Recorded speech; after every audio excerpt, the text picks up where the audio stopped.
Dear student, welcome to the session of motion in 1D। देखिए, आज के session में हम जो है इसको एक डिटेल रिवीजन जैसा जो है हम पढ़ेंगे। देखिए, अगर किसी का ये चैप्टर छूट गया है, ओके, इसकी कोई ज्यादा नॉलेज नहीं है, बिल्कुल जैसे कि अभी कुछ नहीं पढ़ा ऐसा है, तो उनको भी ये काफी यूजफुल रहेगा, ओके, बहुत ज्यादा हेल्पफुल रहेगा। हम जो है सारे पॉइंट्स को कवर करते हुए चलेंगे। अब इसके आप अगर क्वेश्चन की प्रैक्टिस कर लेंगे तो सारा जो थ्योरेटिकल कंसेप्ट है वो सारे के सारे पॉइंट्स हम कवर करेंगे। तो देखिए, जैसे चैप्टर का नाम है मोशन इन 1D, तो एक्चुअली ये जिस फील्ड से चैप्टर है वो है मैकेनिक्स। 11 का जो फर्स्ट पार्ट है वो मैकेनिक्स है। तो मैकेनिक्स में स्टार्ट में जो पहला चैप्टर दे रखा है वो है यूनिट और मेजरमेंट।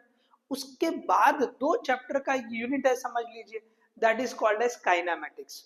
तो काइनेमेटिक्स में दो चैप्टर है। एक चैप्टर है motion in a straight line, या जिसको हम मोशन इन 1D भी कहते हैं। इसी तरह से जो दूसरा चैप्टर है मोशन, ओके, इन ए प्लेन या मोशन इन 2D, ये जो है दो चैप्टर जो है काइनेमेटिक्स में आते हैं। तो ये काइनेमेटिक्स क्या है? तो काइनेमेटिक्स हम जो है मैकेनिक्स की या फिजिक्स की उस फील्ड को कहते हैं जिसमें हम मोशन की स्टडी करते हैं without knowing the cause of motion, कि उस मोशन के लिए कॉज क्या है। जैसे कि कोई भी ऑब्जेक्ट अगर मोशन कर रहा है तो we are applying some force, तो ये जो फोर्स है वो उसका कॉज होती है। So here we are not discussing about the force. हम यहाँ पे फोर्स का कोई डिस्कशन नहीं करते हैं, सिर्फ उस मोशन में जो यूज होने वाले पैरामीटर है। जैसे कि ऑब्जेक्ट मोशन कर रहा है तो उसने कितना डिस्प्लेसमेंट किया, या उसने कितना डिस्टेंस ट्रेवल किया, उसकी स्पीड या वेलोसिटी क्या थी, उसको कितना एक्सेलरेशन मिला, इन सारे पॉइंट्स या इन सारे पैरामीटर की स्टडी करेंगे। तो ये होता है काइनेमेटिक्स। तो यहाँ पे इसके दो चैप्टर रखे, एक है मोशन इन स्ट्रेट लाइन और दूसरा है मोशन इन ए प्लेन। तो आज हम जो है चैप्टर जो पढ़ रहे हैं वो है मोशन इन स्ट्रेट लाइन, जिसको मोशन इन 1D भी कहते हैं। अब देखिए, सबसे पहले यहाँ पे अगर बात करें तो ये जो टर्म है मोशन, ओके, मोशन, या यहाँ पे अगर हम ये लिखूं कि रेस्ट पहले लिखता हूं, ओके, दो टर्म है ये, रेस्ट और मोशन। देखिए, इनको बोला जाता है कि ये रिलेटिव टर्म है, रिलेटिव टर्म। क्यों क्यों बोला जाता है इस तरह से? देखिए, ये जो रिलेटिव टर्म हम कह रहे हैं कि अगर कोई ऑब्जेक्ट मोशन में है तो जरूरी नहीं, ओके, जो ऑब्जर्वर है वो देखकर कहेगा कि ये मोशन में है या रेस्ट में है। हो सकता है कि एक ऑब्जर्वर कहे कि ये ऑब्जेक्ट रेस्ट में है और दूसरा ऑब्जर्वर कह सकता है कि ये जो है मोशन में है। अच्छा, एक और थोड़ा सा ऊपर बेसिक लेवल पे चले जाते हैं। अगर आप बोले कि जैसे मैं बिल्कुल यहाँ पे जैसे रुका हुआ हूँ, समझे, मैं रेस्ट में हूँ ऐसे लग रहा है, लेकिन क्या मैं वाकई रेस्ट में हूँ? अगर कोई ये पूछे कि अगर आप रेस्ट मतलब जो है रेस्ट में है या नहीं है, तो हो सकता कि आप लोग ये बोले कि मैं रेस्ट में हूँ क्योंकि मैं यहीं पे रुका हुआ हूँ। लेकिन हो सकता कुछ ये भी कह दे, क्योंकि कुछ लोग काफी जो है होशियार होते हैं, तो क्या कह देंगे वो, नहीं ये तो मोशन में। क्यों? क्योंकि आप अर्थ की सरफेस पर हो और अर्थ रोटेट हो रही है, ओके, अर्थ तो घूम रही है ना। सो अकॉर्डिंग दैट हम तो मोशन में है, ठीक है। खैर, ये तो मतलब एक तरह की बात होगी कि भाई हर एक ऑब्जेक्ट इस तरह की सिचुएशन में तो मोशन में ही रहेगा फिर, ओके। तो चलिए हम जो है एक्चुअली यहाँ पे समझने के लिए जो पढ़ना था, ओके, वो देखते हैं कि भाई कोई ऑब्जेक्ट रेस्ट है या मोशन में है, ये डिपेंड करता है ऑब्जर्वर पे, ऑब्जर्वर पे, ठीक है। तो अब देखिए, मैंने यहाँ पे लिखा रेस्ट और मोशन, ये रिलेटिव टर्म है। तो अब एक छोटा सा एग्जांपल जैसे लेंगे, हम जो है ट्रेन में ट्रैवल कर रहे हैं। सपोज हम ट्रेन में अभी बैठे हैं, ट्रेन रुकी हुई है प्लेटफॉर्म पर, ठीक है, ट्रेन रुकी हुई है और हमारे साथ ट्रेन, ये सपोज ये ट्रेन की बोगी है या जो है उसका कोच है, इसमें ए बी सी डी ये ऐसे जो है कुछ लोग और भी बैठे हुए हैं, ठीक है। और यहाँ पे सपोज ये जो है ना एक कैंडिडेट जो है, सपोज ये जी जो है यहाँ पर, ओके, जी, ये एच, ये जो है ना ये प्लेटफॉर्म है सपोज। इस प्लेटफॉर्म पर जो भी चेयर्स वगैरह या जो सिटिंग अरेंजमेंट है वहां पे ये बैठे हैं। और ये जो है ट्रेन का जो है ये कोच या डब्बा है। ओके, अब ये ट्रेन निकल रही है, स्टार्ट हो रही है। अब देखिए जब ये ट्रेन रुके हुई थी तो ऑब्वियसली जी से पूछा जाए या एच से पूछा जाए तो वो कहेगा कि ये सब रेस्ट में है। लेकिन अब जब ट्रेन चल रही है तो अब अगर जी या एच को पूछेंगे तो वो बोलेंगे कि भाई ये ए बी सी डी तो अब मोशन में है। क्यों? क्योंकि अब वो जो है ओके मूव करते मतलब आगे बढ़ते हुए नजर आ रहे हैं, आगे बढ़ते हुए नजर आ रहे हैं। ठीक है, अब वही बात अगर हमने एच से सॉरी ये ए बी सी डी में से सपोज सी को पूछा कि बताओ ये ए जो है रेस्ट में है या मोशन में, तो वो कहेगा कि भाई ये ए तो रेस्ट में है। क्यों? तो भाई वो तो उसके साथ ही बैठा हुआ नजर आ रहा है, उसको मूव करते हुए थोड़ी दिख रहा है। यहाँ पे ये मूव होते हुए दिख रहा था, जी या एच को ये मूव होते हुए दिख रहे हैं, लेकिन सी को क्या लग रहा है कि वो उसके बाजू में ही बैठा है, वो तो रेस्ट में है। तो इस तरह से ऑब्जर्वर पे डिपेंड करेगा कि उस ऑब्जेक्ट वो जो ऑब्जेक्ट के बारे में हम पूछ रहे हैं वो रेस्ट में है या मोशन में। अच्छा चले कि अगर कोई ऑब्जेक्ट रेस्ट या मोशन में है, ये जो ऑब्जर्वर बता रहे हैं वो किस बेसिस पे बता रहे हैं, चाहे वो आप सी से पूछे या आप जी से पूछे, तो क्या होगा कि जनरली वो अपने से ओके खुद से ओके या कोई एक रेफरेंस से देखेंगे कि उस रेफरेंस से क्या उस ऑब्जेक्ट का डिस्टेंस बदल रहा है। ओके, जैसे अगर ऑब्जेक्ट रेस्ट में है या मोशन में है तो क्या करेंगे, हम एक रेफरेंस लेंगे। क्या लेंगे हम? रेफरेंस लेंगे। ओके, अब ये ऑब्जेक्ट ए है, यहाँ पे है। अब जो है अगर ये बी जो है ये ऑब्जर्वर है, ये ऑब्जर्वर है। ओके, अब ये जो है ना ए रेस्ट में है या मूव कर रहा है, अब ये कैसे बताएगा? तो ये क्या करेगा कि भाई ये अगर रेस्ट में बैठा हुआ है या किसी और ऑब्जेक्ट को रेफरेंस ले लेगा। ठीक है, फिलहाल वो खुद को रेफरेंस मान रहा है, तो उससे वो देखेगा कि इसका डिस्टेंस कितना है, इसकी पोजीशन को चेक करेगा। फिर कुछ टाइम बाद जो है फिर देखेगा, ये सपोज ऐसे आगे जा रहा है तो अब इसकी पोजीशन यहाँ आ गई, फिर आगे गया फिर इसकी पोजीशन आ गई। तो ये अब जो है ना कंटिन्यूअस इसकी पोजीशन को चेक कर रहा है। अगर इस ऑब्जेक्ट की पोजीशन बदल रही है किसी के रेफरेंस पे या किसी के रिस्पेक्ट में, तब हम कहेंगे कि वो ऑब्जेक्ट मूव कर रहा है। वो ऑब्जेक्ट क्या कर रहा है? मूव कर रहा है। तो इसके रेफरेंस में ये देख रहे हैं कि ऑब्जेक्ट अपनी पोजीशन को चेंज कर रहा है। ओके, अगर कोई ऑब्जेक्ट अपनी पोजीशन को चेंज करेगा ओके किसी एक रेफरेंस के रिस्पेक्ट में, इसका मतलब वो ऑब्जेक्ट मोशन में है। अगर उसकी पोजीशन चेंज नहीं हो रही, मतलब ये यहाँ से देखा है, अब यहाँ पे सपोज एक और ऑब्जेक्ट है, ये सी ऑब्जेक्ट, हर थोड़ी देर बाद देख रहे हैं तो वो उसी जगह पे नजर आ रहा है। ओके, वो उसी जगह पे नजर आ रहा है, फिर थोड़े टाइम के बाद देखें फिर उसी जगह पे नजर आ रहा है, इसका मतलब उसकी पोजीशन चेंज नहीं हो रही। तो हम किसी भी ऑब्जेक्ट को रेस्ट में है या मोशन में है बताने के लिए क्या करते हैं, उसकी पोजीशन को चेक करते हैं। ओके, अगर उसकी पोजीशन चेंज हो रही है इसका मतलब वो ऑब्जेक्ट मोशन में है, अगर उस ऑब्जेक्ट की पोजीशन चेंज नहीं हो रही है इसका मतलब वो ऑब्जेक्ट रेस्ट में है। तो hope you understood this one. इसको मैंने काफी जो है अच्छे मतलब जो है डिटेल में मैंने रेस्ट और मोशन क्या होता है ये बता दिया। अब इसके बाद देखिए कि जो इसके नेक्स्ट जो होता है ओके टाइप्स ऑफ मोशन, ये जो हम मोशन पढ़ रहे हैं अभी हम बहुत ब्रॉडली जा रहे हैं, ठीक है ना, अभी यहाँ पर आएंगे। ठीक है, अब अगर हमने यहाँ पे एक छोटी सी हेडिंग लगा दी कि टाइप्स ऑफ मोशन, चले मैं इसको रब करता हूँ। ठीक है, ये जो है ऑब्जर्वर, इसको चलो थोड़ा सा इधर कहीं और बता सकते हैं। यहाँ पे सपोज मैंने बता दिया, यहाँ पे ये सी है। ओके, यहाँ पे पोजीशन चेंज हो रही है, पोजीशन ये चेंज हो रही है, और यहाँ पे लिख दिया आप नो चेंज इन पोजीशन, इसकी पोजीशन जो है ये चेंज नहीं हो रही है। सो ये जो है ये रेस्ट में है और ये पोजीशन चेंज हो रही है, तो ये क्या है? ये मोशन में है। चलिए अब यहाँ पे हम क्या करेंगे, टाइप्स ऑफ मोशन। यहाँ पे अब जो है अब देखिए types of motion, types of motion.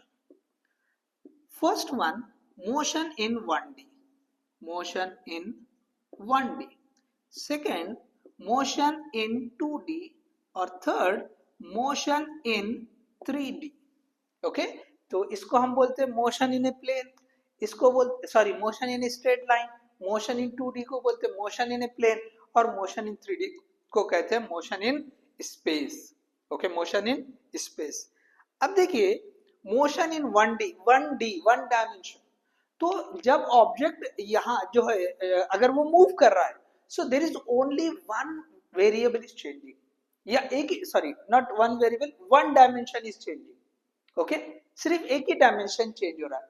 जैसे हम जो है ना, जैसे जो है मानते हैं कि भाई जैसे डायरेक्शन में एक्स की डायरेक्शन, वाई की डायरेक्शन, जेड की डायरेक्शन, जो भी है आसानी से समझने के लिए इन तीनों में से कोई भी डायरेक्शन हम ले सकते हैं। तो अगर कोई ऑब्जेक्ट जो है मूव कर रहा है तो सिर्फ उसकी कोई एक ही डायरेक्शन चेंज हो रही है। ओके, कोई एक ही डायरेक्शन चेंज हो रही है। ठीक है, हम इसकी डिटेल में नहीं जा रहे, सिंपली अगर एक ही डायमेंशन बदल रहा है, ओके, तो वो मोशन जो होगी वन डायमेंशनल मोशन होगी। जैसे जो रेलवे लाइन, ओके, रेलवे होती है, ट्रेन जो होती है वो क्या होती है, एकदम से सीधे ऐसे जाते हुए दिखती है। ओके, हमको कैसा लगती है कि एकदम ऐसे एक ही लाइन, ऐसे स्ट्रेट लाइन में ऐसे जाते हुए दिखती है, इसीलिए मोशन इन 1D को क्या बोलते हैं, motion in a straight line. अगर कोई object in a straight line move करते हुए जाता है तो उसकी मोशन को हम क्या बोलते हैं, मोशन इन 1D। क्या बोलते हैं हम उसको, मोशन इन 1D। तो ये जो है स्ट्रेट लाइन में जो मोशन करेगा। मोशन इन 2D किसको बोलेंगे, कि अगर कोई ऑब्जेक्ट, जैसे ये जो एक प्लेन है और इस पे जो है ना कोई इंसेक्ट, कीड़ा, जैसे एंट है, चूंटी है, वो ऐसे ऐसे जा रही है, ऐसे कैसे भी जाती हो, तो उसमें क्या होता है, ये एक्स की डायरेक्शन और ये वाई की डायरेक्शन।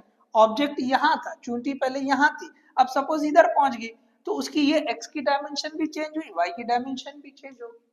सो दो डायमेंशन चेंज हो गए। तो इस तरह की मोशन को हम कहते हैं मोशन इन 2D। या एक और एग्जांपल है, जैसे हमको सिलेबस में है, ओके, सर्कुलर मोशन। अगर कोई ग्राउंड में ऐसे चक्कर लगा रहा है तो क्या हो रही है, चक्कर लगा रहा है तो ये एक्स की डायरेक्शन और ये वाई की डायरेक्शन दोनों चेंज हो रहे हैं। इसी तरह से एक और एग्जांपल है प्रोजेक्टाइल मोशन। जब हम किसी ऑब्जेक्ट को ऐसे फेंक रहे हैं, ऐसे थ्रो कर रहे हैं, तो ऑब्जेक्ट ऐसे ऊपर की तरफ भी जा रहा है और आगे की तरफ भी जा रहा है, तो ये डायरेक्शन भी है और ये डायरेक्शन भी, सो दो डायमेंशन चेंज हो रहे हैं। तो ये भी एग्जांपल है मोशन इन ए प्लेन या मोशन इन 2D का। अब लास्ट है मोशन इन 3D या मोशन इन स्पेस। तो सिंपली कोई भी फ्लाइंग बर्ड कैसे भी ऐसे ऐसे जा रहा है सपोज, या जैसे बटरफ्लाई है कैसे भी उड़ती चली जाती है, या जो है आप मक्खी ले ले, ठीक है, बी, ओके, तो वो भी कैसे भी घूमती है। तो ये जो फ्लाइंग इंसेक्ट है, इनकी जो मोशन होती है वो मोशन इन 3D। तो यहाँ पे ये जो है ना, आप इसको चाहे याद रखने के लिए लिख सकते हैं, ये फ्लाइंग इंसेक्ट, फ्लाइंग इंसेक्ट ये जो रहेगी, okay, that is the example of 3D। ठीक है, इसके तो ये तो आपको सिलेबस में ही है, ठीक है ना। सो आई होप यू अंडरस्टूड। यहाँ पे कोई भी ऑब्जेक्ट जब स्ट्रेट लाइन में मूव करता है तो वो मोशन इन 1D हो जाती है।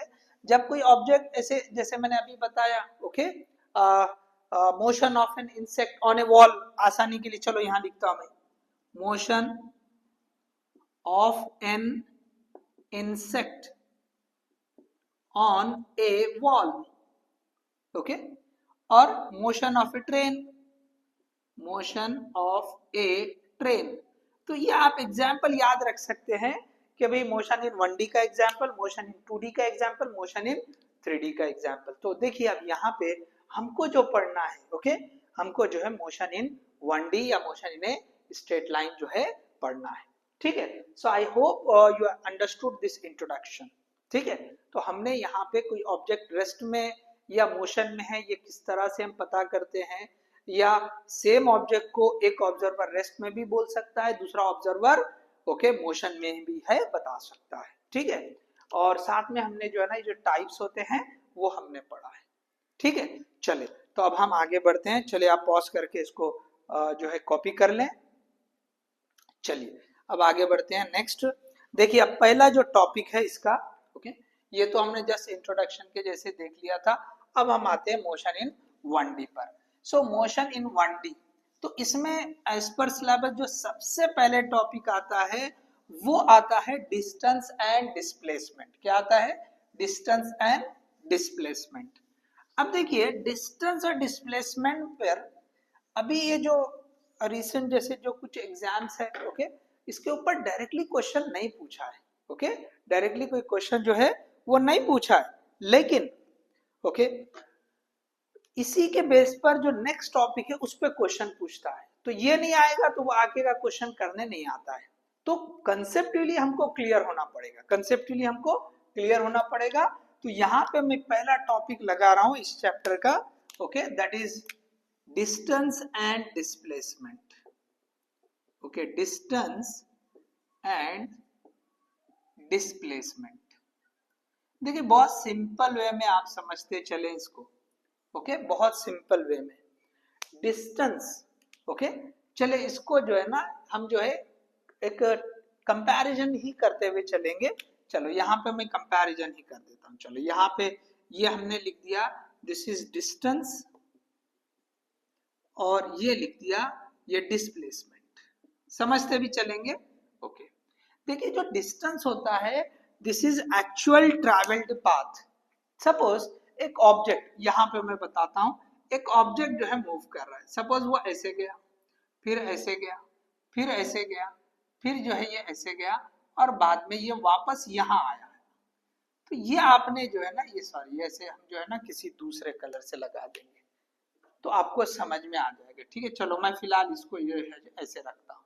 ठीक है, तो अब आप देखो कि ये जो ऑब्जेक्ट है ये ए से स्टार्ट होके ये बी पे चला गया, ये मैं इसको ऐसे जोड़ देता हूँ। ठीक है, सपोज ये डिस्टेंस 1 मीटर था, ये 2 मीटर, ये 1 मीटर, ये 3 मीटर। ओके, चलो ये मीटर में है तो मैं खाली नंबर न्यूमेरिकल वैल्यू डाल देता हूँ, और ये 2 मीटर है, समझ लें। ठीक है, तो ये जो है इस तरह से ऑब्जेक्ट गया है। ओके, ये ऐसे गया, फिर ऐसे गया, डायरेक्शन भी दे दो, चलो ये ऐसे, फिर ये ऐसे, फिर ऐसे गया, फिर ऐसे गया, फिर ऐसे जाके ये फाइनली बी पर पहुंचा है। ओके, फाइनली बी पर पहुंचा है। अब देखिए इसमें जो डिस्टेंस है, तो ये जो एक्चुअली ये ऐसा जो ट्रेवल कर रहा है ये पूरा पाथ, इसको बोला जाता है डिस्टेंस। तो ये है actual travelled path, actual travelled path. और ये जो डिस्प्लेसमेंट होता है ये जो है शॉर्टेस्ट डिस्टेंस इन दोनों पॉइंट का। ओके, ये है सोर्स, ये डेस्टिनेशन। सो ये जो होता है दिस इज शॉर्टेस्ट डिस्टेंस। क्या होता है ये? Shortest distance. अब देखिए इतना ही सफिशिएंट नहीं है, साथ में और है in a straight line, in a straight line, इसको कहते हैं डिस्प्लेसमेंट। तो अगर आप यहाँ पे देखो तो ये जो है ना ये एकदम से शॉर्टेस्ट डिस्टेंस होगा, ये एकदम स्ट्रेट लाइन आप ड्रॉ कर दे। So this is we are having okay displacement, ये है डिस्प्लेसमेंट। सो देखिए ये यहां से निकल के सीधे किधर जा रहे हैं? डेस्टिनेशन की तरफ जा रहे हैं। So this is displacement. और ये जो ऐसे ऐसे जा रहा है this is we are having okay distance. ठीक है, ये जो है डिस्टेंस। अच्छा, यहाँ शॉर्टेस्ट डिस्टेंस के साथ में स्ट्रेट लाइन लिखा। एक और एग्जांपल देखो, यहाँ पे ये सपोज ये एग्जांपल 1 है, एक और एग्जांपल देख लो यहाँ पर। ओके, एग्जांपल दूसरा बताता हूं मैं। चलो ये एग्जांपल 2। तो एग्जाम्पल 2 में अगर मैं ऐसे बता दूं ओके कि भाई ये जो है ना ये 2 पॉइंट, ये जो है 2 पॉइंट, सॉरी इसी जैसे 2 पॉइंट, तो ये एक हो जा रहा है, ये एक ऐसे हो जा रहा है, ये ऐसे भी जा सकते हैं। तो अब ये 3 अलग अलग यहाँ पे जो है डिस्टेंसेस है। ओके, मतलब ये 1 ले लो, इसको 2 ले लो, इसको 3 ले लो। तो इसमें सबसे छोटा डिस्टेंस कौन सा है? तो ये सेकंड वाला। तो क्या ये डिस्प्लेसमेंट है? नहीं, ये डिस्प्लेसमेंट नहीं हो सकता। इसलिए ये जो डेफिनेशन में यहाँ पे स्ट्रेट लाइन लगाया है ओके, क्योंकि ये डिस्प्लेसमेंट नहीं होता है, ये इनिशियल पोजीशन, ये फाइनल पोजीशन, आपको ये ऐसे जोड़ना पड़ेगा। This is we are having displacement, ये है डिस्प्लेसमेंट। बाकी सारे डिस्टेंसेस है, बाकी सारे क्या है? डिस्टेंसेस है, समझे आप इसको। इसलिए ये जो शॉर्टेस्ट डिस्टेंस के साथ straight line, in a straight line, अगर थोड़ा सा आपको कर्व दिख रहा होगा तो आप थोड़ा उसको करेक्ट कर लो। ये जो है ना एकदम ऐसे स्ट्रेट लाइन है ओके, ये कैसे? एकदम स्ट्रेट लाइन। ठीक है, मतलब ये सोर्स ये ए समझ ले, ये बी है, तो ए से बी की तरफ डायरेक्शन भी है यहाँ पर। ठीक है, तो यहाँ पे ये एक्चुअल ट्रैवल्ड पाथ, और ये क्या है? Shortest distance in a straight line. अब देखिए ये जो क्वांटिटी है ये स्केलर क्वांटिटी है, ये जो क्वांटिटी है ये वेक्टर क्वांटिटी है। क्यों? तो यहाँ पे कोई डायरेक्शन नहीं, कभी ऐसे जाना पड़ा, फिर ऐसे ऐसे ऐसे, कोई फिक्स डायरेक्शन नहीं है। ओके, लेकिन यहाँ पे ये जो डिस्प्लेसमेंट है ए से बी की तरफ एक डायरेक्शन है, so displacement is a vector quantity, distance is a scalar quantity. अब देखिए अगर ऑब्जेक्ट मोशन में हो, ऑब्जेक्ट अगर मोशन में हो तो ये जो डिस्प्लेसमेंट डिस्टेंस है वो कंटिन्यूअसली बढ़ता जाता है। ओके, डिस्टेंस जो है कंटिन्यूअसली बढ़ता जाता है।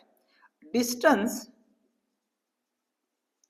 Always increasing. ओके, और ये जो डिस्प्लेसमेंट होता है, चलिए मैंने शॉर्ट में ऐसा लिखता हूं DSBS, में इंक्रीज कॉमा डिक्रीज और जीरो भी रह सकता है। ओके, वो बढ़ भी सकता है, कम भी हो सकता है, जीरो भी रह सकता है। इसी को दूसरी तरीके से भी और लिख सकते हैं कि distance okay always positive, always positive. अगर ऑब्जेक्ट मोशन में है तो डिस्टेंस जो है ये हमेशा पॉजिटिव रहेगा, कभी ये निगेटिव नहीं होता है। ओके, जो भी डायरेक्शन में जा रहे बस बढ़ता ही जाएगा, हम उसको ऐसे कंसीडर करेंगे, क्योंकि स्केलर क्वांटिटी, इसके लिए डायरेक्शन इंपॉर्टेंट नहीं। किधर भी आप ऐसा भी जाएंगे, मतलब आप ऐसा भी जाएंगे तो डिस्टेंस काउंट होगा, ऐसा भी जाएंगे, ऐसा भी जाएंगे, ऐसा भी जाएंगे, ऐसे भी घूम के आएंगे तो भी वो काउंट होगा। तो it is always positive. Okay, it is always positive. लेकिन ये जो डिस्प्लेसमेंट है, ओके डिस्प्लेसमेंट, देखो ये फिर से मैं लिख रहा हूं, मे बी पॉजिटिव, नेगेटिव और जीरो, पॉजिटिव, नेगेटिव और जीरो। देखो ये बहुत इंपॉर्टेंट पॉइंट लिख रहे हैं, यही सारे पॉइंट लगभग जो है ना हमको स्पीड और वेलोसिटी जो नेक्स्ट टॉपिक है उसके लिए काम में आ जाएंगे। ठीक है, उसके लिए जो है ना काम में आ जाएंगे। ओके, क्लियर है सबको ये? चलिए अब आगे बढ़ते हैं। देखिए ये हमने जो है कंपैरिजन पढ़ लिया इसका, ठीक है। अच्छा, एक और बात याद रखिए, हमने क्या लिखा, shortest distance in straight line, मतलब डिस्प्लेसमेंट सबसे छोटे वाला डिस्टेंस होता है। तो इसका मतलब हम यहाँ पे ऐसा लिख सकते हैं कि जो डिस्प्लेसमेंट होता है, ओके डिस्प्लेसमेंट जो होता है, displacement is always less than और इक्वल टू डिस्टेंस। आप एक जो है ये हाईलाइट करके लिख दें, डिस्प्लेसमेंट इज लेस देन और इक्वल टू डिस्टेंस। अब इसको जो है ना रेशो के फॉर्म में भी क्वेश्चन बना के पूछा है। ओके, इसको जो है ना रेशो के फॉर्म में भी पूछता है, प्रैक्टिस वाले क्वेश्चन में आपको बहुत मिल जाएंगे कि भाई इनका रेशो क्या होगा, तो 1 या लेस देन 1 होगा, डिस्टेंस और डिस्प्लेसमेंट। क्योंकि अब इनका रेशो लेके देख लो या इस तरह से बता लो, ठीक है। तो आई hope you understood this one, ठीक है। तो अब अगर जैसे ये जो पॉजिटिव निगेटिव की बात आ रही, तो एक और एग्जांपल बता देता हूं। चलो देखिए, इसमें हम ज्यादा वक्त ले ले रहे हैं, ठीक है, लेकिन क्लियरिटी आना चाहिए उसके लिए बता रहा हूं। अब सपोज देखिए एक ऑब्जेक्ट जो है ना यहाँ पर है, ये उसकी सेंटर पोजीशन, ये O, ये इधर A पे जा रहा है, इधर B है सपोज, ठीक है, ऐसे ऐसे। ये वाली डायरेक्शन इधर हम हमेशा पॉजिटिव कंसीडर करते हैं, इधर हम नेगेटिव कंसीडर करते हैं, ठीक है। अगर कोई ऑब्जेक्ट ऐसे मूव कर रहा है O से A पर, तो उसका डिस्प्लेसमेंट और उसका डिस्टेंस दोनों भी पॉजिटिव। ओके, डिस्टेंस तो हमेशा पॉजिटिव रहता है। सपोज ये 2 मीटर है और इधर भी 2 मीटर है, तो जब वो O से A पे जाएगा, O से A पे जाएगा, अब जो डिस्टेंस है इसको हम S से लिखते हैं, इसको X से लिखते हैं, और आगे जाके कॉमनली S हो या X हो, ओके दोनों में से कोई भी यूज हो जाता है। यहाँ पे समझने के लिए मैं बता दे रहा हूँ, ओके। लेकिन जो यूजुअल रिप्रेजेंटेशन यही है कि डिस्प्लेसमेंट के लिए X यूज करते हैं, डिस्टेंस के लिए S यूज करते हैं। लेकिन जो काइनेमेटिक्स के इक्वेशन है उसमें S को जो है वो डिस्टेंस भी यूज कर सकते हैं या हम उसको डिस्प्लेसमेंट भी लिख सकते हैं। तो यहाँ पे एक दो एग्जाम्पल लिख के हम आगे बढ़ते हैं। देखिए OA, तो O से लेके A पे, यहाँ पे अगर आप देखेंगे, चलो मैं डिस्टेंस और डिस्प्लेसमेंट नोटेशन के फॉर्म में लिखता हूँ, ये x भी 2 होगा और s भी 2 होगा, ओके +2 मीटर, ओके। अच्छा, अब यहाँ से अगर मैं ये OA और वापस O पे आ गया, OAO, तो ये वापस मतलब ये यहाँ से गया और वापस यहीं पे आ गया, तो इनिशियल और फाइनल पोजीशन तो वही हो गई। तो इसका मतलब डिस्प्लेसमेंट तो 0 हो गया और डिस्टेंस कितना हुआ, तो डिस्टेंस तो वो पूरा काउंट होगा, ऐसा भी गए तो ऐसा भी गए तो, ठीक है ना। तो ऐसा गए 2 मीटर, वापस आए 2 मीटर, टोटल हो जाएगा 4 मीटर। यहां आप ध्यान दे, डिस्प्लेसमेंट जीरो हो गया। डिस्प्लेसमेंट क्या करते हैं हम, इनिशियल पोजीशन और फाइनल पोजीशन के बीच में स्ट्रेट लाइन ड्रॉ कर दे। अब यहाँ पे क्या हुआ, उसी पोजीशन पर आप वापस आ गए, मतलब डिस्प्लेसमेंट कुछ हुआ ही नहीं, जिस जगह पे से आप मूव कर रहे थे वापस उसी जगह पे आ गए, मतलब आपका उस पॉइंट से कोई डिस्प्लेसमेंट ही नहीं है, you are at the same place. So displacement zero होगा, बट डिस्टेंस क्या होगा, वो तो ट्रेवल्ड पाथ है। आपने कितना ट्रेवल किया, 2 मीटर ऐसा गए और 2 मीटर ऐसा आए, वापस आए, so that is total 4 metre. तो इस तरह से आप इसको समझ सकते हैं। अब यहाँ पे मैं डिस्कस करता हूँ कि भाई कौन से टाइप के क्वेश्चन इसके ऊपर बन सकते हैं, हम उससे रिलेटेड थोड़ा सा डिस्कशन कर लेंगे, ठीक है। देखिए ये जो हो गया आपको डिस्टेंस और डिस्प्लेसमेंट एकदम से क्लियरली, ठीक है। चलो पॉज करके आप कॉपी कर लो, ठीक है। चलिए अब देखिए, अब इसको थोड़ा सा और हम आगे बढ़ाते हैं। तो इस पे जो क्वेश्चन बन सकते हैं, तो एक तो जो है लीनियर जो डिस्प्लेसमेंट होते हैं लीनियर पाथ के लिए, ओके, लीनियर पाथ के लिए पूछेगा। मतलब सिंपल कैसे, 2D और 3D के हिसाब से पूछ सकता है। मैं यहाँ पे बताते चलता हूँ, चलिए रब कर दूं ना सब, चलिए इसको हम रब कर देते हैं।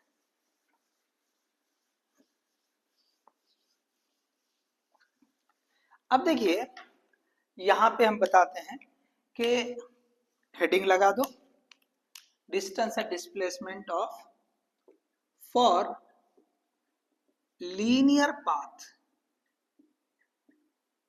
ओके। मतलब हम बात कर रहे हैं यहाँ पे distance and displacement, okay, distance and displacement for linear path. मतलब कैसे कि भाई यहाँ एग्जांपल जैसे समझ ले, आपको क्वेश्चन वर्कआउट करना। देखिए अगर हम पूरा सॉल्व करते बैठेंगे तो क्लास बहुत लेंथी हो जाएगी। आप पहले यहाँ पे कंसेप्ट को समझने की कोशिश करें। एक सेशन हम न्यूमेरिकल का ले लेंगे पर्टिकुलर टॉपिक के हिसाब से, वहां पे आप सीख जाओगे, ठीक है। तो यहाँ आप कंसेप्ट को सीखे, आप खुद से भी क्वेश्चन ट्राई करें। सपोज कोई ऑब्जेक्ट जो है ना, ये यहाँ से इनिशियल पॉइंट था, वो ऐसा चला गया, ठीक है, ये ए से ये बी पे चला गया। अब ये ऐसे चला गया, बी से यहाँ पे सपोज वो सी पे चला गया, ओके। तो अब ये आप मान ले कि भाई चलो ये जो है ना यहाँ पे ले लिया हमने, ठीक है, इतना। तो ये ए से बी और ये सी इस तरह से ले लिया। अब आप यहाँ पे देखें कि सपोज ये जो डिस्टेंस है ये 4 मीटर था, सपोज ये 4 मीटर और ये 3 मीटर, ठीक है। अब एक्चुअली जो डिस्प्लेसमेंट हुआ है वो ये हुआ है, ये डिस्प्लेसमेंट। तो यहाँ पे डिस्टेंस कितना होगा, अब देखिए यहाँ पे लिखता हूं मैं, S distance is equal to ये 4 + 3 ये 7 मीटर हो जाएगा, ठीक है। व्हाट अबाउट द डिस्प्लेसमेंट, ये डिस्टेंस है, डिस्प्लेसमेंट क्या होगा, देखो ये राइट एंगल ट्रायंगल की तरह बनाया मैंने। आपको जो है ना डायरेक्शन के इसमें भी दे सकता है कि भाई वेस्ट की तरफ जा रहा है क्योंकि 4 मीटर, फिर नॉर्थ की तरफ जा रहा है 3 मीटर, ऐसे डायरेक्शन देकर भी आपको सेम क्वेश्चन जो है पूछा जा सकता है। तो मैंने यहाँ समझने के लिए सिंपल ले लिया 2 डायमेंशन के हिसाब से, ठीक है। ऐसे गया फिर ऐसे गया, तो यहाँ पर ये जो डिस्प्लेसमेंट होगा, सो this is nothing but the okay, that is the hypotenuse for this. तो हाइपोटेनियस के लिए क्या लिख देते हैं हम, ये जो है ये 4 square plus 3 square, so that will be equal to, okay, that is 5 metre, ये ऐसे आ जाएगा। तो ये जो है आपका डिस्प्लेसमेंट। चलो मैं यहाँ पे जो है ना आपको अच्छे से याद है ना, ये डिस्टेंस और ये जो है डिस्प्लेसमेंट, ठीक है, ये जो है डिस्प्लेसमेंट। चलो ये हमने डिस्टेंस को एक्स लिख दिया, एस लिखा, डिस्प्लेसमेंट को एक्स लिख दिया, ठीक है। अच्छा ऐसा भी हो सकता है क्वेश्चन जो है इस तरह से भी बन सकता है, कैसे, दूसरा एग्जांपल समझ लें कि कोई ऑब्जेक्ट ये ऐसे गया फिर ऐसे गया, ठीक है ना। अब इसके बाद ये ऐसे बाहर की तरफ निकला, मतलब आप जो है ना, ये जैसे हम XYZ बोलते हैं, ये इस तरह से, ये एक्स एक्सिस, ये वाई एक्सिस ऊपर की तरफ, और ये आपकी तरफ, ये जो आ रहा है ना, ये इसको आप समझे ये आपकी तरफ आ रहा है ऐसे। तो अगर कोई ऑब्जेक्ट, ओके, मतलब पहले ऐसे गया फिर ऐसे गया फिर आपकी तरफ आ रहा है, तो ये केस में तीनों डायमेंशन आ रही। तो ये केस में जो डिस्प्लेसमेंट होता है, ये केस में जो डिस्प्लेसमेंट होता है, अब यहां से मुझे बताने के लिए थोड़ा सा मुश्किल हो जाएगा, ये एक्स की डायरेक्शन में ठीक है, ये y की डायरेक्शन में डिस्प्लेसमेंट सॉरी जो भी डिस्टेंस था, ओके, और यहाँ पे ये ऐसे ऐसे जो है ना आपकी तरफ, ये ऐसे समझ ले आपकी तरफ आ रहा है, ये z की डायरेक्शन। थोड़ा सा यहाँ 2D पे समझाने के लिए मुश्किल होगा, तो आप समझ ले, देखो ये ऐसे जा रहे हैं, फिर ये ऐसे जा रहे हैं, फिर ये आपकी तरफ आ रहे हैं। तो यहाँ पे सिंपली ये जो डिस्प्लेसमेंट होगा, displacement will be equal to under root X square plus Y square plus Z square, इस तरह से हम जो है ना बता सकते हैं। ठीक है, ओके, सो आप ये पॉज करके कॉपी कर लें, हम आगे बढ़ेंगे।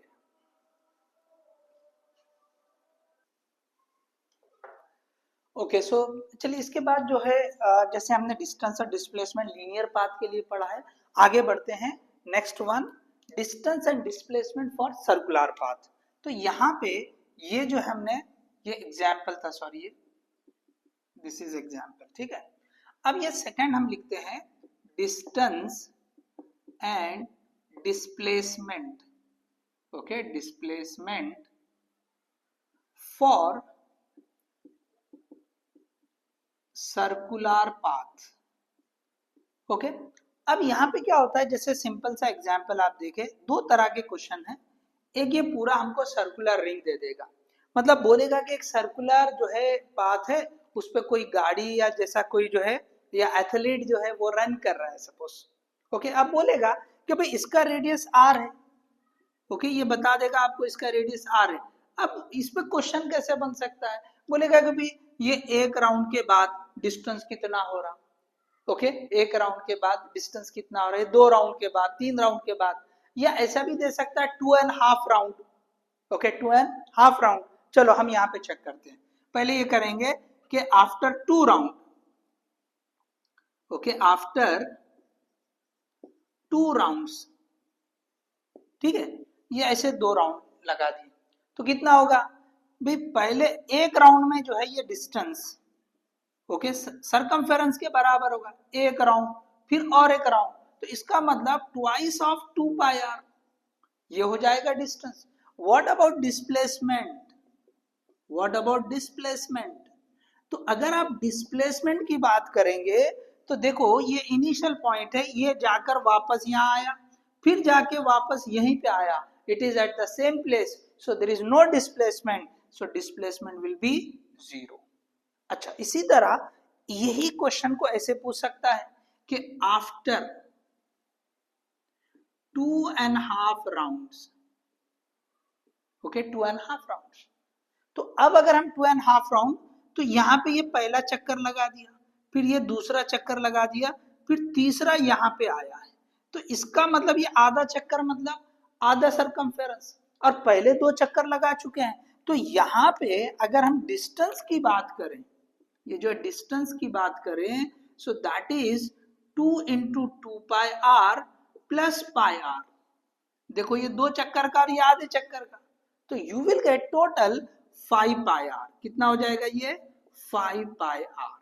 And what about displacement, so displacement देखिए पहले यहाँ पे था, घूम के भले कितने भी बार घुमाओ, बाद में वो यहाँ पे आ गया, तो यहाँ से यहाँ तक आपको स्ट्रेट लाइन से आपको देखना पड़ेगा, shortest distance in a straight line, तो ये आर और ये भी आर होता है, सो टोटल मिला के हो जाएगा 2r, तो ये जो है डिस्प्लेसमेंट होगा।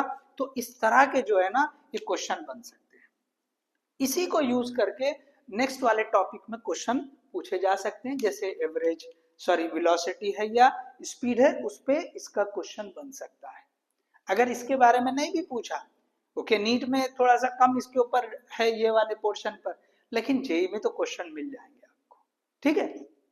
और नीट में भी इसके बेस पर ही क्वेश्चन करने आएगा, सेम यही आपको सॉल्व करना पड़ेगा और स्पीड कैलकुलेट करनी पड़ेगी, तो ये यूज में ही होगा, ठीक है, इसको हम छोड़ नहीं सकते।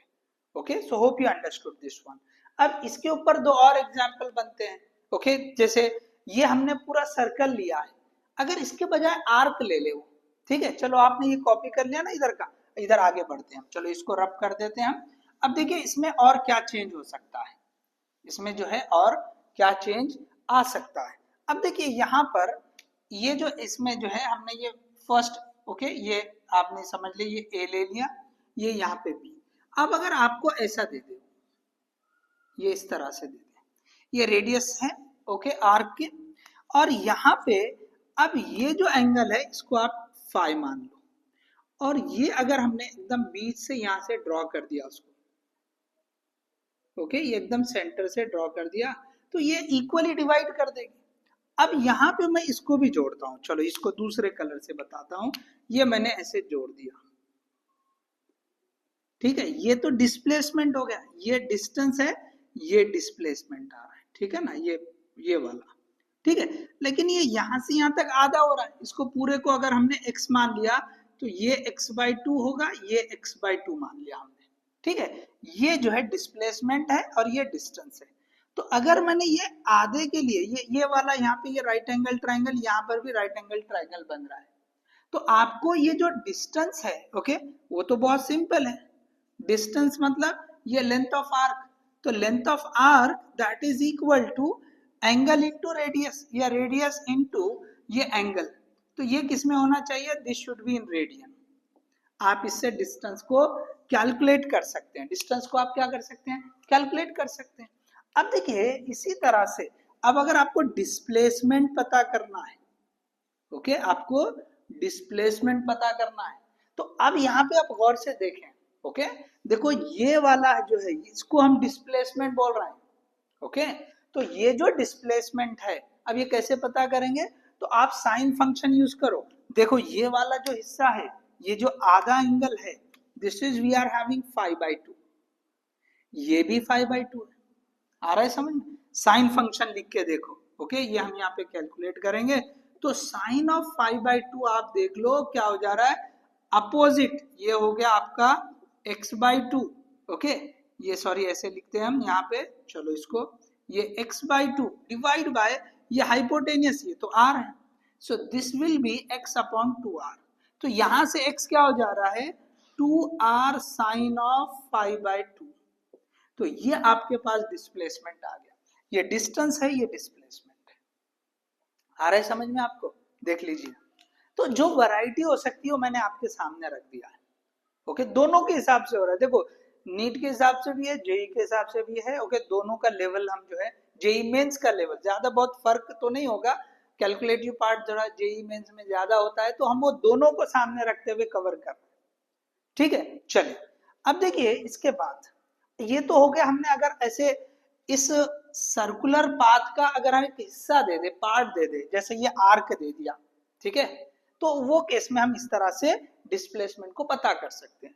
अब इसी के ऊपर एक और क्वेश्चन बन सकता है, चलो इसको रब कर देता हूं मैं, यहाँ पे इसका जो थर्ड पार्ट ले लेंगे, ओके सी ऑप्शन जो है, सी वाला जो है केस ले लेंगे, इसमें क्या होता है कि आपको जो क्लॉक होती है ना उसकी जो निडल होगी, ओके उसके लिए क्वेश्चन पूछ सकता है, सपोज ये क्लॉक है और यहाँ पे मैंने ये जो है ना हमने कोई भी है, चाहे आर निडल ले लें या मिनट वाली निडल ले लें, ओके जो भी है, ये हमने सपोज ये ले लिया, ये इसकी टिप, ओके अब ये यहाँ पे जो है ना ये 12, ये 3, ये 6, ये 9 इस तरह से रहेगा, तो अब ये जो है ना सपोज ये 12 यहाँ से लेके वो 3 पे चले जाए, अब यहाँ पहुंच गई, वो यहाँ पहुंच गई, तो अब यहाँ पे पूछता है कि बताओ डिस्टेंस और डिस्प्लेसमेंट कितना होगा, तो आपको तो पता है कि भाई ये यहाँ से यहाँ जा रही है, तो ये क्वार्टर पार्ट हो रहा है सर्कल का, सरकमफेरेंस का क्वार्टर पार्ट हो रहा है, सो 2πr डिवाइड बाय 4, तो डिस्टेंस तो बहुत आसान हो गया,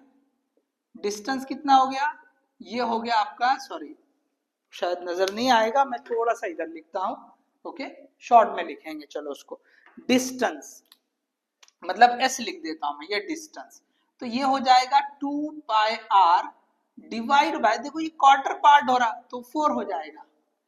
अब हमको डिस्प्लेसमेंट पता करना है, मतलब इनिशियली यहाँ पे थी ये निप, अब यहाँ पे आ गई, ये ऐसे आ गई, so this is we are having the displacement, okay अब देखिए इसकी लेंथ को आप एल मान लो, ये आर मान ले, ठीक है ना, तो आर ले लेंगे ना इसकी, हम जो है सर्कुलर पाथ कंसीडर कर रहे हैं, तो ये हम ये लेंथ क्या ले रहे हैं, रेडियस के बराबर आर ले लिया हमने, तो अब मुझे बताओ कि ये आपको हाइपोटेनियस ये वाला पता करना है, तो यहाँ पे x क्या हो जाएगा, दोनों तरफ आ रहा है, तो that is equal to √2 times r, आप चाहे तो ये वाला फॉर्मूला भी लगा सकते हैं, 2r इंटू साइन ऑफ, ये एंगल कितना होता है 90, तो लगा दो यहाँ 90, तो 90/2 45, तो साइन 45 कितना हो जाएगा 1/√2, सो 2r डिवाइड बाय √2, तो ये हो जाएगा √2r।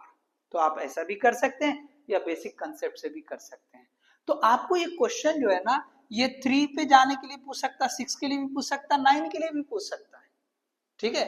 तो तीनों भी सिचुएशन में क्वेश्चन बन सकता है।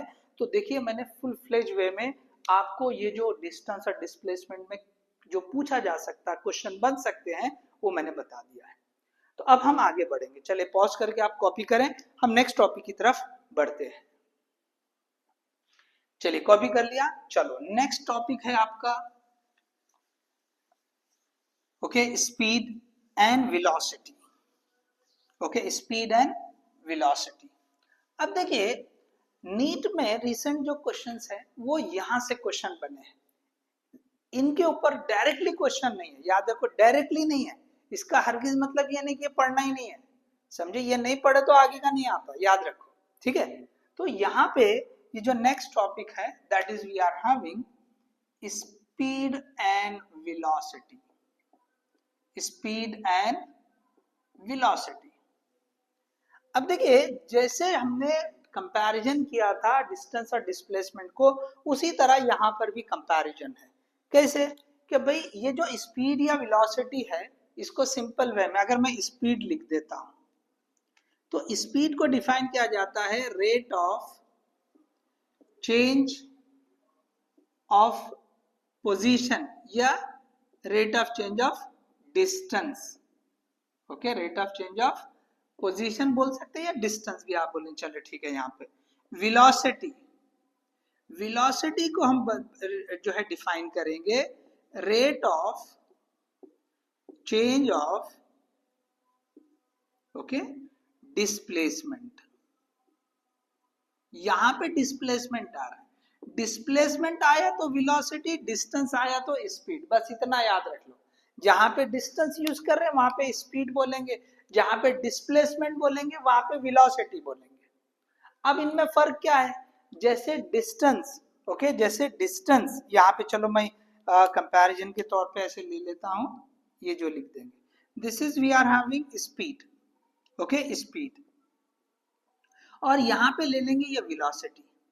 तो स्पीड जैसे हमने अभी यहाँ डेफिनेशन तो पहला पॉइंट लिख दिया, दूसरा ये स्केलर होती है, जैसे डिस्टेंस स्केलर है, डिस्प्लेसमेंट वेक्टर क्वांटिटी है, तो वेलोसिटी भी है वेक्टर क्वांटिटी है, okay it is also vector quantity, ठीक है। अब यहाँ पर भी ऐसे ही होगा कि भाई ये जो स्पीड है okay it is always positive, ये हमेशा ओके ऑलवेज पॉजिटिव, ओके। तो ये जो है it may B positive, negative और जीरो, ओके ये पॉसिबिलिटी इसकी है, ठीक है। तो जैसे हमने वहां पढ़ा था वैसा ही है, ठीक है।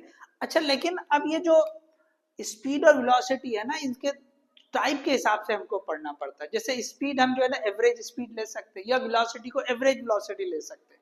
इसी तरह से दूसरी जो टाइप बनती है वो बनती है इंस्टेंटेनियस। तो इंस्टेंटेनियस स्पीड या इंस्टेंटेनियस वेलोसिटी, फर्क आप याद रखिए, डिस्टेंस आ रहा है तो इसका मतलब वो स्पीड है, और डिस्प्लेसमेंट से वेलोसिटी आती है, ये आप अच्छे से याद रख लो, ठीक है। अब ये जो है ना इसकी unit metre per second, distance displacement metre होती है उसकी unit, dimension m0 l1 t0 होती है। इसी तरह यहाँ पर भी इसकी डायमेंशन अगर बोलेंगे तो m0 l1 ओके t-1 होती है। तो ये हर जो भी क्वांटिटी नहीं आए आपको उसकी डायमेंशन जो है पता होनी चाहिए, ठीक है। तो अब देखो ये जो इसके टाइप्स के साथ हम आगे बढ़ेंगे, ओके ये रब करते हैं। सो नेक्स्ट है एवरेज, यहां पे हम पहले पढ़ेंगे एवरेज वेलोसिटी या सॉरी एवरेज स्पीड या एवरेज वेलोसिटी लेके पढ़ेंगे।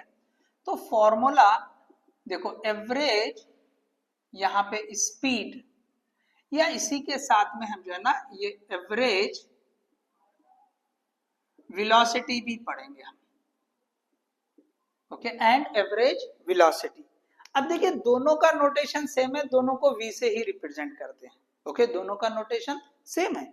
अब यहाँ पे अब जो एवरेज स्पीड है ओके इसको जनरली हम जो लिखते हैं V average, so that is equal to delta V by delta T, इस तरह से लिखा जाता है एवरेज के लिए। तो एवरेज में ये जो सॉरी डेल्टा, ओके यहाँ पे एस या डेल्टा एक्स लिख देंगे, ठीक है। तो डेल्टा एस का मतलब क्या हो रहा है कि यहाँ पे ये जो डिस्टेंस, ओके डिस्टेंस ट्रेवल्ड,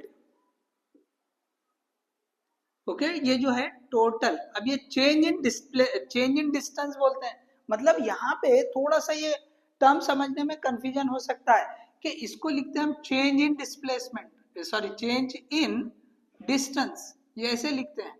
तो इसका मतलब क्या हो रहा है कि अगर कोई ऑब्जेक्ट, ओके अगर कोई ऑब्जेक्ट, यहाँ पे मैं ऐसे बताता हूं, देखिए एक ऑब्जेक्ट यहाँ से स्टार्ट हुआ, तो यहाँ से लेके यहाँ तक गया, वो जैसे भी गया होगा, जैसा मैंने अभी बताया, ये ऐसे ऐसे, ये ऐसे ऐसे चला गया होगा बी पर, ठीक है। तो ये यहाँ से, ओके उसका यहाँ तक का डिस्टेंस, तो पहले कितना था यहाँ तक, सपोज वो कहीं और से आ रहा होगा, बट हमने यहाँ से ऑब्जर्व करना शुरू किया ए से बी तक, ओके ए से बी तक कैसे, भाई इधर से आ रहा होगा ना, इधर से आ रहा होगा। जैसे हम ट्रैवल करते हैं, तो हम ट्रैवल करने पे हम जो है अपने रिस्पेक्टेड जो भी स्टेशन से हमको कैच करना है वहां से ट्रेन कैच करते हैं। अब जरूरी नहीं है कि हर ट्रेन वहीं से निकलती हो, कहीं और से आती होगी, तो उसका तो ऑलरेडी डिस्टेंस वो कवर करके आ रही है। तो हमको एक्चुअल जो डिस्टेंस निकालना पड़ेगा कि भाई यहाँ तक उसने कितना डिस्टेंस कवर किया है, ठीक है ना। सपोज ऑलरेडी उसने यहाँ तक आने तक 300 किलोमीटर डिस्टेंस कवर कर लिया, और यहाँ पे पहुंचने तक उसका 360 किलोमीटर हो गया। तो total change in displace distance यहाँ से यहाँ तक कितना हुआ, तो यहाँ से यहाँ तक ये जो डेल्टा एस हुआ दैट विल बी 60 किलोमीटर। या इसी को हम ऐसा भी बोलते हैं कि भाई यहाँ से यहाँ तक उसने टोटल डिस्टेंस कितना ट्रेवल किया, सो दैट इज ऑल्सो 60 किलोमीटर। तो आप ये जो है ना इसमें कंफ्यूज नहीं होना। तो ये जो वी एवरेज है, इसको जो है एक जनरल फॉर्मूला जो लिखा जाता है, ये है total distance, total distance travelled, okay divide by total time, total time. तो टोटल का मतलब ये नहीं कि पहले से कहां से आ रही, जहां से हम ऑब्जर्व कर रहे हैं, okay we are observing from A to B, इसमें टोटल डिस्टेंस कितना ट्रेवल कर रहे हैं हम बोलेंगे, ठीक है। अच्छा ये हो गया, हमने ये एवरेज स्पीड के लिए लिखा, हमने किसके लिए लिखा, हमने ये स्पीड के लिए लिखा।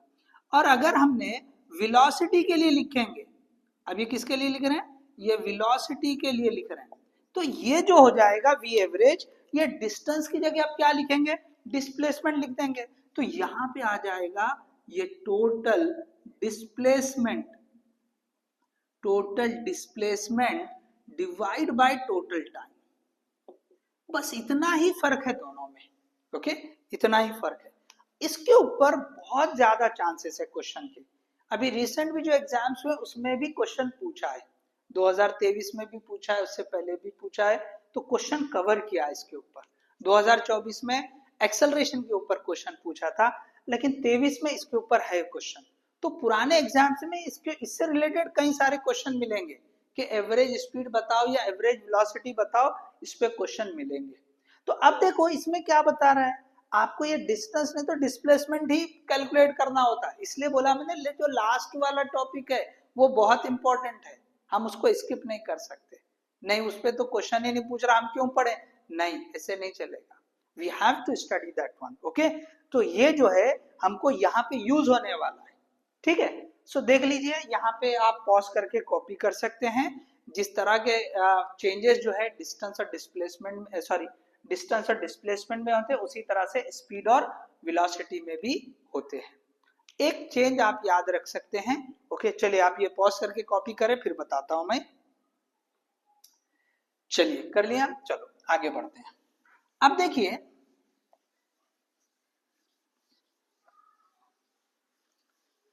अब यहां पर मैं जैसे एक फर्क बता के आगे बढ़ता हूं। देखो डिस्टेंस, अगर ऑब्जेक्ट मोशन में डिस्टेंस एट एनी इंस्टेंट, अगर हम ऑब्जेक्ट कोई मोशन में है तो डिस्टेंस हमेशा आपको बढ़ते हुआ ही दिखेगा, पहले से बढ़कर ही दिखेगा। समझो कोई ऑब्जेक्ट ऐसे जा रहा है, यहां से यहां पे अचानक आपने देख लिया, यहाँ पे देखा, फिर यहाँ पे देखा, तो इससे बढ़ के ही आएगा। यहाँ का डिस्टेंस कितना आएगा, ये वाला डिस्टेंस S1 है सपोज, और ये वाला S2 है, तो obviously S2 is more than S1। तो ये और आगे जाके आपने और देखा आपने, तो ये हो गया S3। तो ये जो डिस्टेंस है वो कंटिन्यूअसली बढ़ता ही रहता है, ऑलवेज इंक्रीजिंग। ओके, डिस्टेंस क्या होता है, इट इज ऑलवेज इंक्रीजिंग होता है। देखो कंसेप्टिव पॉइंट है, याद रखो। ओके, ऑलवेज इंक्रीजिंग होता है। अच्छा, इसी तरह से जो डिस्प्ले सॉरी, अब हम इसकी बात करेंगे स्पीड में। तो स्पीड में एक चेंज है इसके हिसाब से। देखो कोई ऑब्जेक्ट जो है ना, अब यहाँ पे हो सकता है स्पीड ज्यादा होगा या रुक कम भी कर रहा होगा। यहाँ पे V1 ले लिया, यहाँ पे देखे हमने V2 ले लिया, यहाँ पे देखा हमने V3 ले लिया है स्पीड। तो अब यहाँ पे सपोज खुला रास्ता था, स्पीड बढ़ा के जा रहे हो, कहीं पे आगे जाने के बाद थोड़ा रश है, ओके, ज्यादा जो है व्हीकल्स है, तो स्पीड थोड़ी कम कर लिया सपोज। तो जैसे आगे जा रहा है, तो जैसे यहाँ पे देखा था कि डिस्प्लेसमेंट इज ऑलवेज इंक्रीजिंग, लेकिन स्पीड के साथ ऐसा नहीं होता, इट में इंक्रीज और डिक्रीज। वो बढ़ भी सकती है, कम भी हो सकती है, और हो सकता है जीरो भी होगी किसी इंस्टेंट पर। एकदम से ज्यादा ट्रैफिक है तो आपने ब्रेक लगा के रोक भी दिया होगा गाड़ी का, so at that instant it may be zero. ठीक है, तो स्पीड निगेटिव नहीं हो रही, याद रखो, निगेटिव नहीं बोल रहे हम, बढ़ना या कम होने की बात कर रहे हैं। इट इज ऑलवेज पॉजिटिव, कभी निगेटिव नहीं होगी, बट बढ़ने या कम होने की बात कर रहे हैं। ओके, सो इट में इंक्रीज और डिक्रीज, इसमें जो है ना पॉसिबिलिटी रहती है। इट में इंक्रीज, इट में इंक्रीज कॉमा डिक्रीज, और जीरो भी हो सकती है। गाड़ी रुक गई, वो इंस्टेंट पे गाड़ी सब जो है देखे, तो स्पीड तो जीरो हो गई, ठीक है ना।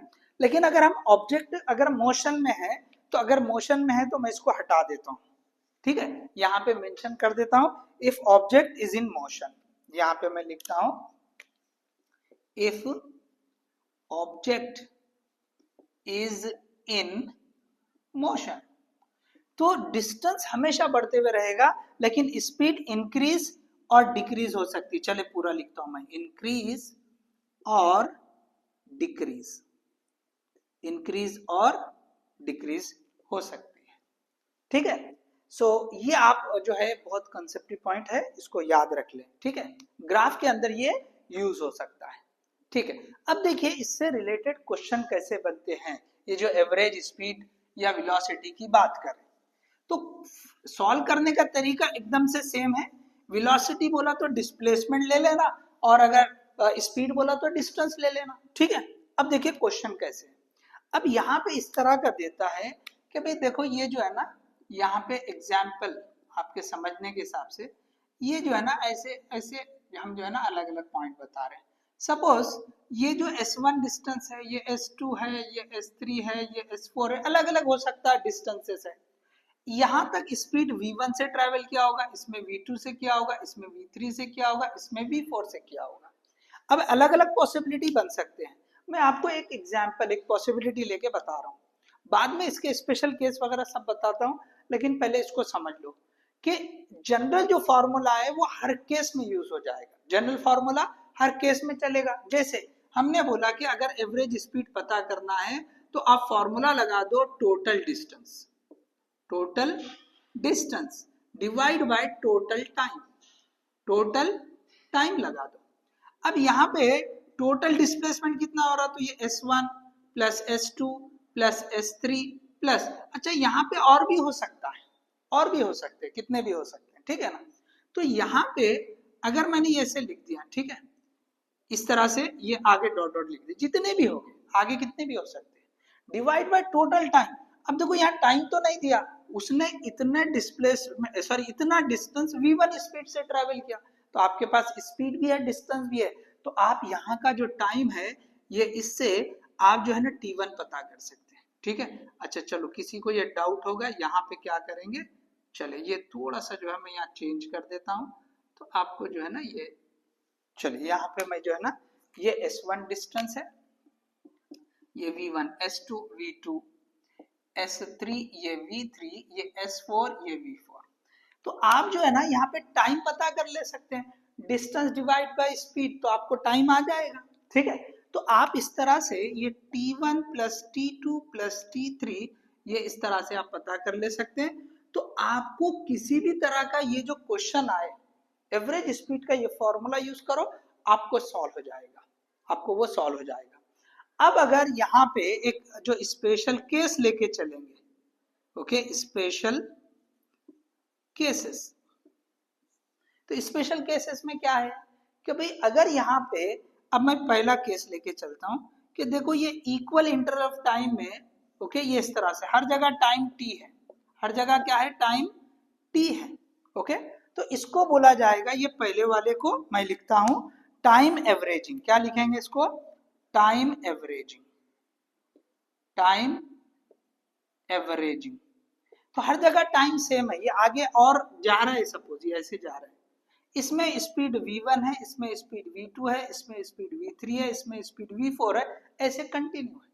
तो इस केस में अगर वो पूछे कि भाई आप बताओ कि भाई यहाँ पे एवरेज स्पीड क्या होगी, तो यहाँ पे आप डायरेक्ट ये फॉर्मूला यूज कर सकते हैं, v1 plus v2 plus v3, okay, ये जाएगा जहां तक भी ये vn, so whole divide by ये n, ओके, n पार्ट जितने हो रहे हैं, t इंटरवल, n इंटरवल, जैसा पहला इंटरवल, दूसरा इंटरवल, तीसरा इंटरवल, चौथा, ऐसे होते होते nth इंटरवल, nth इंटरवल वहां तक आप ले सकते हैं। तो सिंपल यहाँ पे क्या हो जाएगा, v1 plus v2 plus v3 till vn divide by n, सो ये दे देगा आपको एवरेज वेलोसिटी।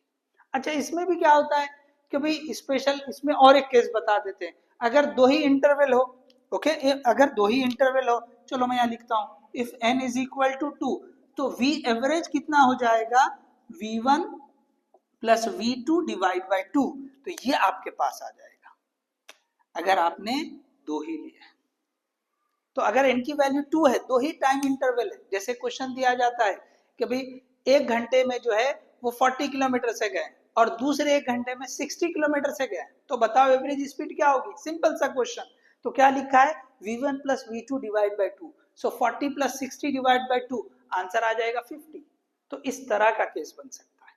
तो एक तो हो गया इसमें टाइम एवरेजिंग, ओके। देखिए क्वेश्चन इस पे पूछे हैं, ओके, अभी जो 23 में दूसरा जो स्पेशल केस है उसके ऊपर क्वेश्चन पूछा है। चलिए दूसरा क्या है देखते हैं। अब मैं ये रब कर देता हूं, ठीक है, ये कंसेप्ट वाला पॉइंट मैं रब कर दे रहा हूं, ओके। चलिए कॉपी कर लिया आपने, चलो ये जो है मैं यहां रब कर देता हूं। चलिए अब देखिए यहां पर ये जो सेकंड केस है, ओके, स्पेशल केस, ये 1 यहां पे लिखो ऐसे, ये 2 लिखता हूं मैं, ओके, इसी में distance averaging, distance averaging, okay, distance averaging क्या मतलब है इसका। अब देखिए ये यहाँ पे इस तरह से इक्वल डिस्टेंसेस, ओके, ये डिस्टेंस एस, ये भी एस, ये भी एस, इसमें v1 से गए हैं, ठीक है, या फिर से ऐसे ले ऊपर ले लें इसको, ठीक है, ये भी एस है, ये भी एस है, ये भी एस है, यहाँ पे v1 से गए, यहाँ पे v2 से गए, यहाँ पे v3 से गए, इस तरह से, ओके, फाइनली vn तक, ठीक है। हम n इंटरवल ले सकते हैं, तो जनरल लेंगे तो n इंटरवल ले लेंगे। तो ये केस में जो v एवरेज होगा, okay, n divide by 1 by v1 plus 1 by v2 plus ये ऐसे करते करते 1 बाय vn हो जाएगा। तो यहां पर भी जैसे ये लिया हमने, if n is equal to अगर 2 ले लेंगे, if n is equal to 2 लेंगे, तो ये जो v एवरेज हो जाएगा, ये 2 divide by 1 by v1 plus 1 by v2, okay, ये जो है ये हो जाएगा 2v1 v2 divide by v1 plus v2। देखो इसी फॉर्मूले के ऊपर क्वेश्चन पूछा है, एक तो डायरेक्ट ये यही पूछा है, 2023 में यही पूछ लिया है। और अगर आप दूसरे भी अगर थोड़ा पहले के भी जो है पीवाईक्यू देखेंगे तो इसके ऊपर क्वेश्चन पक्का मिलेगा, चेंज करके पूछ लेगा कभी कि एक इसमें v1 बोल देगा और दूसरी वेलोसिटी को 2v1 ले लेगा, तो बताओ, तो सिंपली आप कर सकते हो, ठीक है। जेई में तो बहुत सारे क्वेश्चन मिल जाएंगे, नीट में भी क्वेश्चन पूछा हुआ है। तो यहाँ पे मैंने जो है ये स्पेशल केस टाइम एवरेजिंग और यहाँ पे सेकंड डिस्टेंस एवरेजिंग से बता दिया, मेन फॉर्मूला ये है, ओके। अब ऐसा जरूरी नहीं कि जैसा मैंने n इज इक्वल टू 2 लिया है, ओके, जैसे ये बताया मैंने जनरल केस, डिस्टेंसेस कुछ भी अलग अलग दे सकता है, टाइम दे सकता है। तीनों पैरामीटर में से कोई भी दो पैरामीटर देगा, डिस्टेंस, टाइम और स्पीड, इनमें से कोई भी दो दे देगा। तो आपको तीसरा मतलब बहुत आसानी से, और डिस्टेंस और टाइम देगा तो क्वेश्चन बहुत आसानी हो जाएगा, क्योंकि डिस्टेंस भी है टाइम भी है, तो टोटल डिस्टेंस पता करो, टोटल टाइम पता करो, आपको एवरेज स्पीड आ जाएगी। ठीक है, तो इस तरह से जो है ये हम जो है सॉल्व कर सकते हैं। तो ये बहुत इंपॉर्टेंट टॉपिक है, इसके ऊपर क्वेश्चन बनता ही है। ओके, चलिए, so hope you understood this one. देख लीजिए, आप पॉज करके कॉपी कर लें, हम आगे बढ़ेंगे। ठीक है, चलिए अब आगे बढ़ते हैं हम नेक्स्ट टॉपिक की तरफ। तो हमने ये एवरेज स्पीड या एवरेज वेलोसिटी ओके वो पढ़ लिया है। तो ये सेम जो है, अब इसके आगे जो मैंने बोला दूसरा टाइप है स्पीड और वेलोसिटी के लिए, वो होता है इंस्टेंटेनियस। चलिए हम उसको भी कवर करते हैं, चलिए आगे बढ़ेंगे, ये रब कर देते हैं। तो इंस्टेंटेनियस स्पीड या इंस्टेंटेनियस वेलोसिटी, इंस्टेंटेनियस मतलब उसी इंस्टेंट, जो इंस्टेंट पे हम देख रहे हैं। जैसे आप गाड़ी में जो है ट्रैवल कर रहे हैं, ड्राइव कर रहे हैं, सपोज आप, या आप सामने की सीट पे बैठे हैं, ठीक है। तो इंस्टेंटेनियस स्पीड किसको बोलेंगे हम? जो इंस्टेंट पे आपकी नजर उस स्पीडोमीटर पे पड़ेगी, और वो जो स्पीडोमीटर जो रीडिंग बता रहा है दैट इज इंस्टेंटेनियस स्पीड, वो इंस्टेंटेनियस स्पीड होगी। ठीक है, तो अब देखिए, जैसे एवरेज के लिए हमने delta okay x by delta t या delta s by delta t लिखा था। अब यहां पे हम जो है नेक्स्ट लिखेंगे इंस्टेंटेनियस के लिए, instantaneous speed okay and instantaneous okay velocity. तो यहाँ पे अब देखिए लगभग एक जैसा ही रहेगा सॉल्व करने के लिए। तो मैं यहाँ पे सिंपली ये v instantaneous is equal to, देखिए इंस्टेंटेनियस में यहाँ जो है डेल्टा के बजाय जो फंक्शन यूज होगा वो डी फंक्शन होगा, that is we are having dx by dt। So this is we are having v instantaneous, क्या हो जाएगा dx by dt। तो अगर यहाँ हम ये x को डिस्टेंस मान ले तो इंस्टेंटेनियस स्पीड हो जाएगी, इसको अगर हमने डिस्प्लेसमेंट मान लिया तो ये इंस्टेंटेनियस वेलोसिटी हो जाएगी। आप चाहे तो ds by dt भी लिख सकते हैं, ओके ds by dt भी लिख सकते हैं। ठीक है, तो देखिए इसके ऊपर जो है क्वेश्चन जो है बनते हैं। ओके, तो न्यूमेरिकल जो बनेंगे, ठीक है, कैलकुलस टाइप के क्वेश्चन बनेंगे। तो इसी के बेस पर आपको ओके एक तो ये फॉर्मूला बनता है, आपको क्या करेगा x is equal to T square minus 2t, ऐसे कुछ दे देगा, और बोलेगा बताओ कि भाई पोजीशन क्या है या डिस्प्लेसमेंट कितना हो रहा है at t is equal to, t की कुछ वैल्यू दे के पूछ लेगा, जैसे t is equal to okay 1 पर, टी इज इक्वल टू 1 पर। ओके, तो अब ये बोलेगा कि डिस्प्लेसमेंट बताओ, ओके डिस्प्लेसमेंट बताओ, या टी इज इक्वल टू, चलो हमने ले लिया 3 पर, at t is equal to 3 displacement बताओ, तो x इज इक्वल टू ये 9 minus 2 into 3, so that will be 3 metre, ये इस तरह से। इसी तरह से वो पूछेगा कि ऐसे किसी टाइम के ऊपर स्पीड बताओ, तो आप उसका डेरिवेटिव ले लोगे, आप उसका क्या करोगे डेरिवेटिव ले लोगे। जैसे यहाँ पे हम कर लेंगे v is equal to d by d t of, ये ले लिया हमने टी स्क्वायर माइनस 2t, तो ये हो जाएगा 2t माइनस 2, तो ये जो है आपके पास स्पीड आ गई। अगर हमने बोला कि t इज इक्वल टू 3 पे बताओ, तो आप यहाँ ले लो 3 इंटू 2 माइनस 2, तो ये 6 minus 2 that will be 4 metre per second. तो इसमें जो है ना बहुत सारे ऑप्शन बन के क्वेश्चन पूछ सकता है। ठीक है, इसी के ऊपर और एक तरह का ये जो फॉर्मूला हमने लिखा था, इसी फॉर्मूले को हम जो है ना ऐसे भी लिख सकते हैं। तो ये हो गया v is equal to d x by d t, तो यहां से हम dx इज इक्वल टू ये v dt भी लिख सकते हैं, तो integral dx is equal to ये इंटीग्रल v dt, तो ये इंटीग्रल dx क्या करेगा हमको ये x दे देगा, सॉरी ये जो है dt। तो इसके ऊपर थोड़ा सा जो है कम एम्फेसिस है, लेकिन देखो यहाँ पर ओके जो मोशन इन 1D है वहां पर तो उसने इस कैलकुलस के ऊपर अभी थोड़ा सा जो है एम्फेसिस कम कर दिया, लेकिन आगे कई सारे चैप्टर जिसमें ये सेम यूज होता है, तो उस अगर वहां यूज हो रहा है तो यहाँ पर भी हम पढ़ लें, यहाँ पर भी हम पढ़ ले तो बेटर रहेगा। ठीक है, तो अब ये जो है ना, आपको दो फॉर्मूले हैं, एक फॉर्मूला ये हो गया और दूसरा फॉर्मूला ये हो गया। तो आपको डिस्प्लेसमेंट देकर स्पीड पूछ सकता है, इंस्टेंटेनियस स्पीड, या डिस्टेंस भी पूछ सकता है। इसी तरह स्पीड देकर ओके आपको पर्टिकुलर ड्यूरेशन के लिए कितना डिस्प्लेसमेंट हुआ है, ओके पर्टिकुलर ड्यूरेशन के लिए कितना डिस्प्लेसमेंट हुआ वो पूछ सकता है। तो ये फॉर्मूला आप यूज करेंगे, तो वहां पे ड्यूरेशन लगा दोगे, t इज इक्वल टू वो जो रेंज रहेगी वो रखकर हम सॉल्व करेंगे। ठीक है, तो इस तरह से जो है इस फॉर्मूले पे क्वेश्चन बनते हैं। तो कैलकुलस से रिलेटेड इसके ऊपर क्वेश्चन बनते हैं। तो नीट के लिए थोड़ा सा स्कोप कम है इसके लिए, लेकिन जेई के लिए स्कोप ज्यादा है। ठीक है, अब देखिए इसके बाद जो नेक्स्ट टॉपिक है, अब हमने स्पीड और वेलोसिटी भी पढ़ लिया। अब इसके बाद आते हैं ओके जैसे uniform motion, okay uniform motion जिसमें जो है स्पीड या सॉरी वेलोसिटी जो है कांस्टेंट होती है। वेलोसिटी कैसी होती है? कांस्टेंट होती है। तो अब तक हमने जो पढ़ा था, ओके अब तक हम जो देख रहे हैं सपोज, तो जो टाइप है uniform motion, non uniform motion, तो ये जो यूनिफॉर्म मोशन है उसमें जो वेलोसिटी रहेगी वो कांस्टेंट रहेगी। ठीक है, अब इसके बाद जो नेक्स्ट टाइप आती है वो आती है एक्सेलरेटेड मोशन। तो अगर किसी को जैसा ये टाइप के हिसाब से कंफ्यूजन है, तो ये जो है ना एक और क्लासिफिकेशन, तो आप याद रखें uniform motion, okay uniform motion. तो यहाँ पे सिंपली अब हम रिवाइज कर रहे हैं, ओके एक डिटेल तरह का रिवीजन है, तो इसलिए बहुत ज्यादा जो है ना जो टॉपिक इंपॉर्टेंट नहीं है, मतलब वो आप खुद से पढ़ सकते हो। ओके, तो इसको मैं जस्ट एक मतलब टच करते हुए चलता हूँ कि यहाँ पे क्या होता है, इसमें वेलोसिटी कांस्टेंट होती है। वेलोसिटी कैसी होती है? कांस्टेंट। ओके, अगर कोई ऑब्जेक्ट कांस्टेंट वेलोसिटी से जा रहा है तो इसका मतलब उसकी जो मोशन है वो यूनिफॉर्म मोशन है।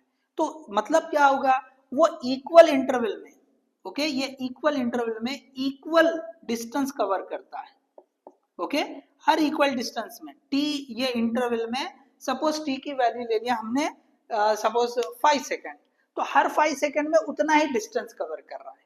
या 1 सेकेंड ले ले, t is equal to 1 second, हर 1 सेकेंड में उतना ही डिस्टेंस कवर कर रहा है। जैसे 2 मीटर कर रहा है, 1 सेकेंड में यहाँ भी 2 मीटर, यहाँ भी 2 मीटर, यहाँ भी 2 मीटर, हर 1 सेकेंड में 2 मीटर डिस्टेंस वो कवर कर रहा है। इस तरह की मोशन को हम यूनिफॉर्म मोशन कहते हैं। अब इसके बाद दूसरी आती है नॉन यूनिफॉर्म मोशन। ओके, दूसरी आती है non uniform motion.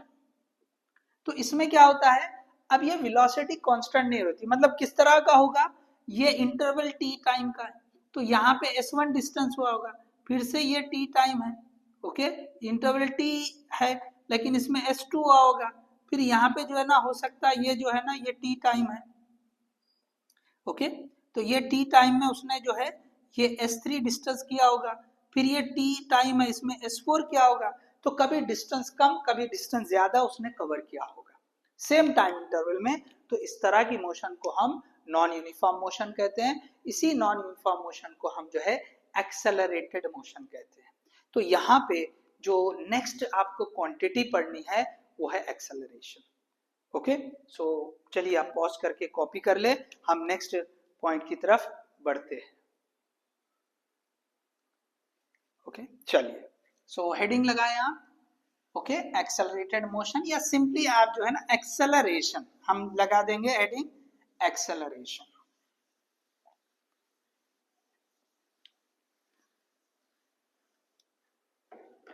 Okay, so acceleration, next heading है एक्सेलरेशन। तो इसको स्मॉल ए से डिनोट किया जाता है। डेफिनेशन बहुत आसान है, rate of change of velocity. Okay, तो मतलब यहाँ पे a इज इक्वल टू हम लिखते हैं delta v bye delta T. यहाँ पर भी एवरेज अगर बोलेंगे तो delta v bye delta T लिखोगे।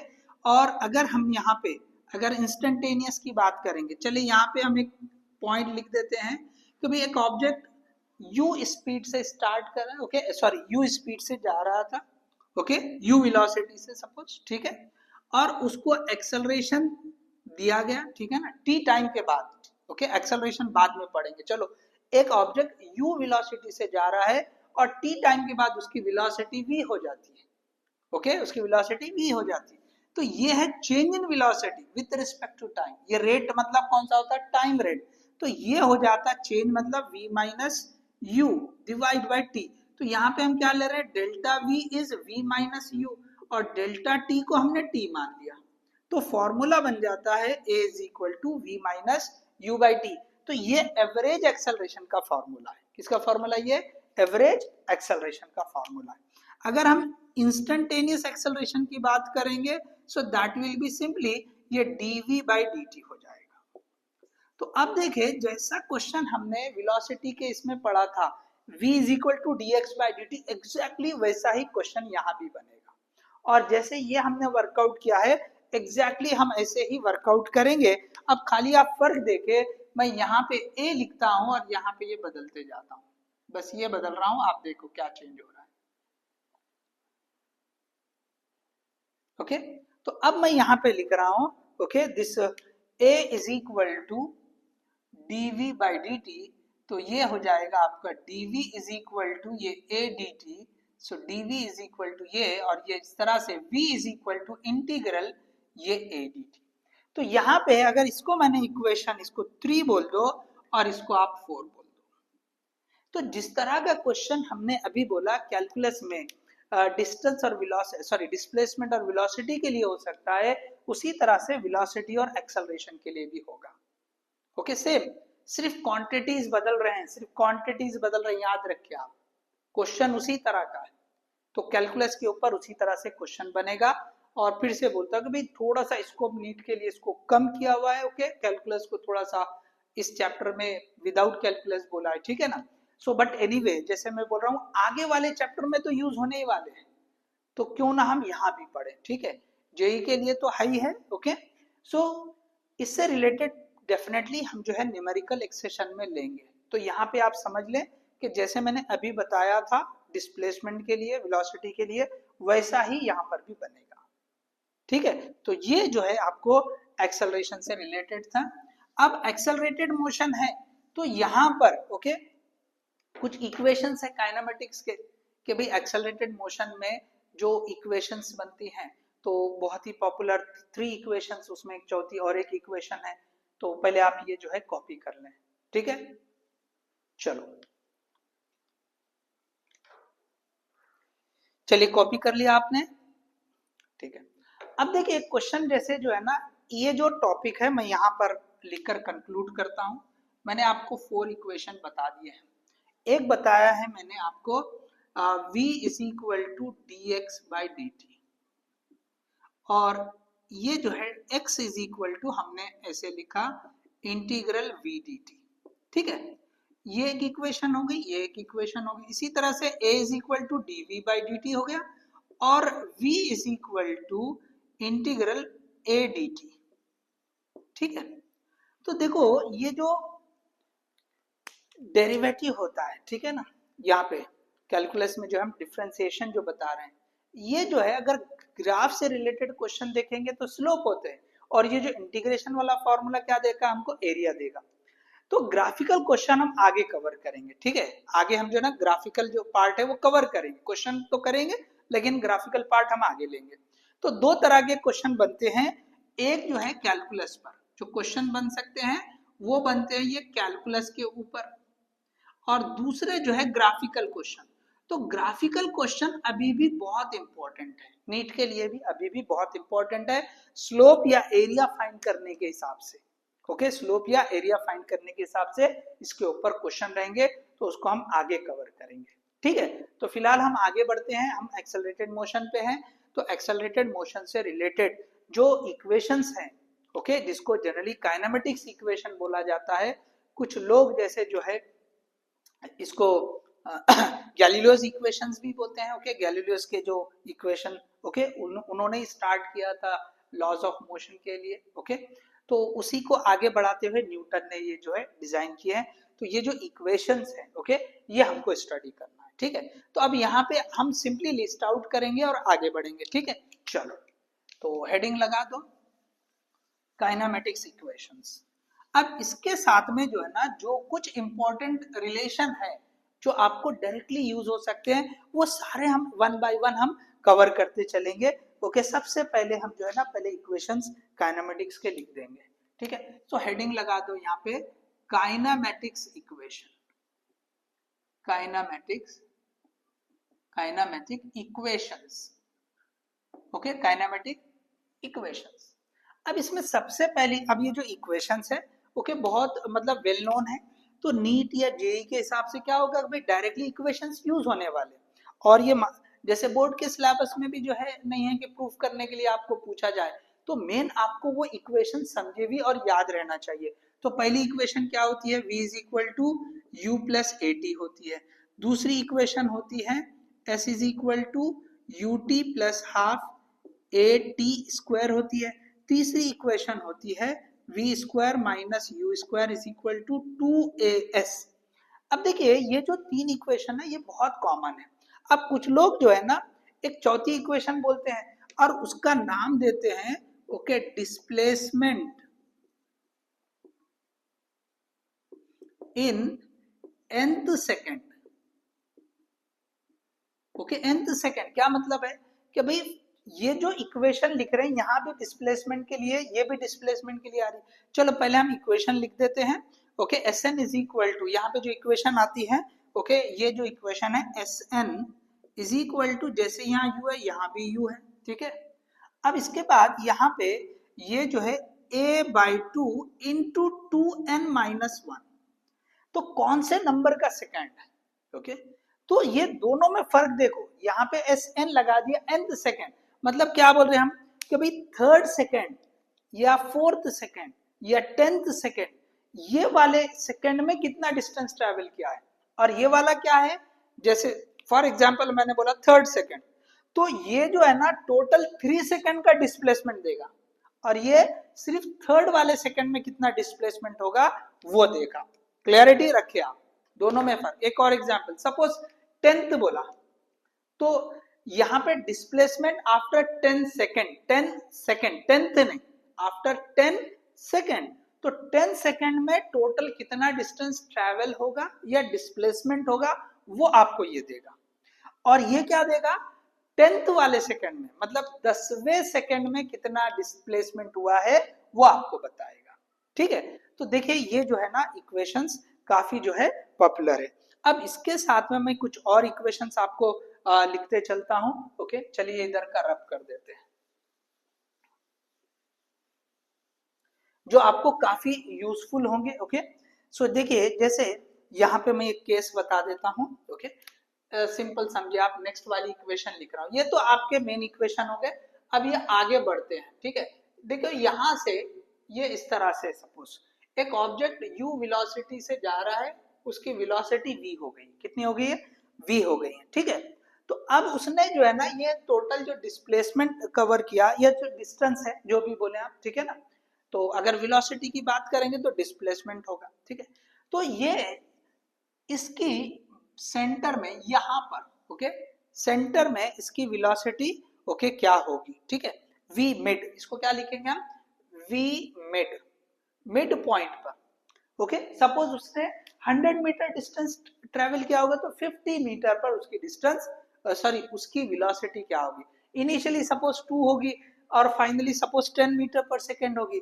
तो हमको ये बीच में सेंटर में उसकी जो वेलोसिटी या स्पीड होगी वो हमको लिखना है। सो ये बहुत आसान यहाँ पे लिखते हैं, ये जो v average, okay, v average, यहाँ पे सबसे पहले हम एवरेज की बात करते हैं। ओके, सो v एवरेज हो जाता है यहाँ पर। ओके, ये भी आगे आएगा, ये पहला पॉइंट यहाँ लिख रहा हूँ, v average is equal to, ये जो है final plus initial v plus u divide by okay ये जो है 2, ये v एवरेज, इतने डिस्टेंस, इतने जो ये जो ऑब्जेक्ट मोशन कर रहा है इसकी एवरेज जो वेलोसिटी होगी वो ये आ जाएगी। अभी v मिड, ये v मिड नहीं है, याद रखो v मिड आगे बता रहा हूँ। ओके, अच्छा अब यहाँ पे ये जो डिस्टेंस s कितना होगा, so s will be equal to, ये दूसरा फॉर्मूला आ रहा, तो v एवरेज इनटू इसको अगर टाइम t लगा है, सो दैट विल बी, आप ऐसा लिख सकते हैं v plus you divide by 2 into T, ये आपको ये डिस्प्लेसमेंट दे देगा, ठीक है, या डिस्टेंस दे देगा। खैर ये तो बहुत आसान सा पॉइंट। अब तीसरे पॉइंट पे आते हैं हम, velocity at the mid point. यहां पे लिख रहा हूं मैं velocity at the mid point, okay, velocity at the mid point, ठीक है। अब देखिए यहाँ पे ये velocity at the mid point है, ओके, मिड पॉइंट, सॉरी ये ऐसे लिख दे mid point, that is equal to under root, okay, v square plus u square divide by, okay, आप 2 ले लोगे, ठीक है, यहाँ पे जो है ना ये v या u जो भी पहले लिखे divide by 2, so this will give the mid point velocity, ठीक है। तो मैंने जो है ये एक ऑब्जेक्ट जो u वेलोसिटी से जा रहा है और s डिस्टेंस ट्रैवल करने पर उसकी वेलोसिटी v हो गई है, तो इसकी एवरेज वेलोसिटी क्या होगी, इसका ये जो डिस्टेंस s है वो क्या होगा, और एकदम बीच में मिड पॉइंट पे उसकी वेलोसिटी क्या होगी, ये आपको डायरेक्टली फॉर्मूला दे दिया, ये आपको डायरेक्टली फॉर्मूले जो है हम दे चुके हैं। अब इसके बाद देखिए कुछ कंसेप्टिव पॉइंट्स, ओके, कुछ जो है कंसेप्टिव पॉइंट्स हम देखते हैं। चलिए आप पॉज करके पहले इसको कॉपी कर लें, ओके, आप इसको जो है कॉपी कर लें, ठीक है, चले आपने कॉपी कर लिया, ओके, मैं ये रब कर देता हूं, ठीक है। चले अब यहाँ पे एक छोटी हेडिंग लगाओ, कंसेप्टिव पॉइंट्स। देखिए ये जो कंसेप्टिव पॉइंट्स हम बोल रहे हैं ये आपको और जो क्वेश्चन सॉल्व करेंगे उसके लिए बहुत ज्यादा जो है यूजफुल है, मतलब आप बहुत फास्ट कैलकुलेशन, मतलब उसको कम टाइम में आप सॉल्व कर लोगे। एक ये समझ लीजिए ट्रिक की तरह ही है, हम वो उसको कंक्लूड कर ले रहे हैं, ओके, उन ट्रिक्स को हम जो है ना कैसे आए वो कंक्लूड कर रहे हैं। तो यहाँ पे मैं हेडिंग लगाता हूँ conceptive points, okay, conceptive points, okay, conceptive points. अब इसमें सबसे पहला पॉइंट ले रहे हैं, ओके, अगर यहाँ पे ये पहला, if object starts from rest, मतलब u की वैल्यू 0 होगी, ओके, इनिशियल वेलोसिटी 0, रेस्ट से स्टार्ट कर रहा है, ठीक है। अब यहाँ पे देखिए हम जो रिलेशन है, ओके, अब यहाँ पे s इज इक्वल टू हमने पढ़ रखा था ut plus half at square, तो ये सिंपली ये जो है 0 होके ये हाफ at स्क्वायर हो जाएगा। इसका मतलब ये जो डिस्टेंस कवर हो रहा है it is directly proportional to t square, तो हम यहाँ पे लिख सकते हैं s1 by s2 is equal to t1 square divide by t2 square, तो ये हमारे पास एक रिजल्ट आ गया, ओके, ये रिजल्ट आ गया।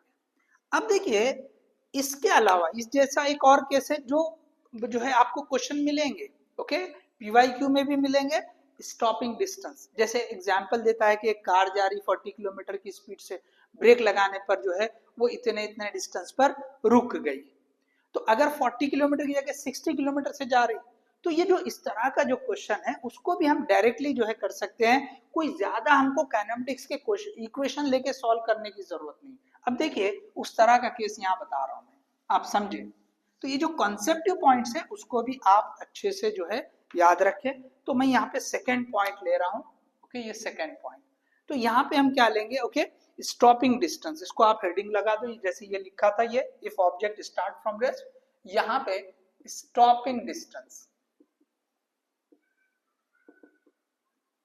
ओके, या हम ऐसा बोलेंगे object coming to rest, object coming to rest,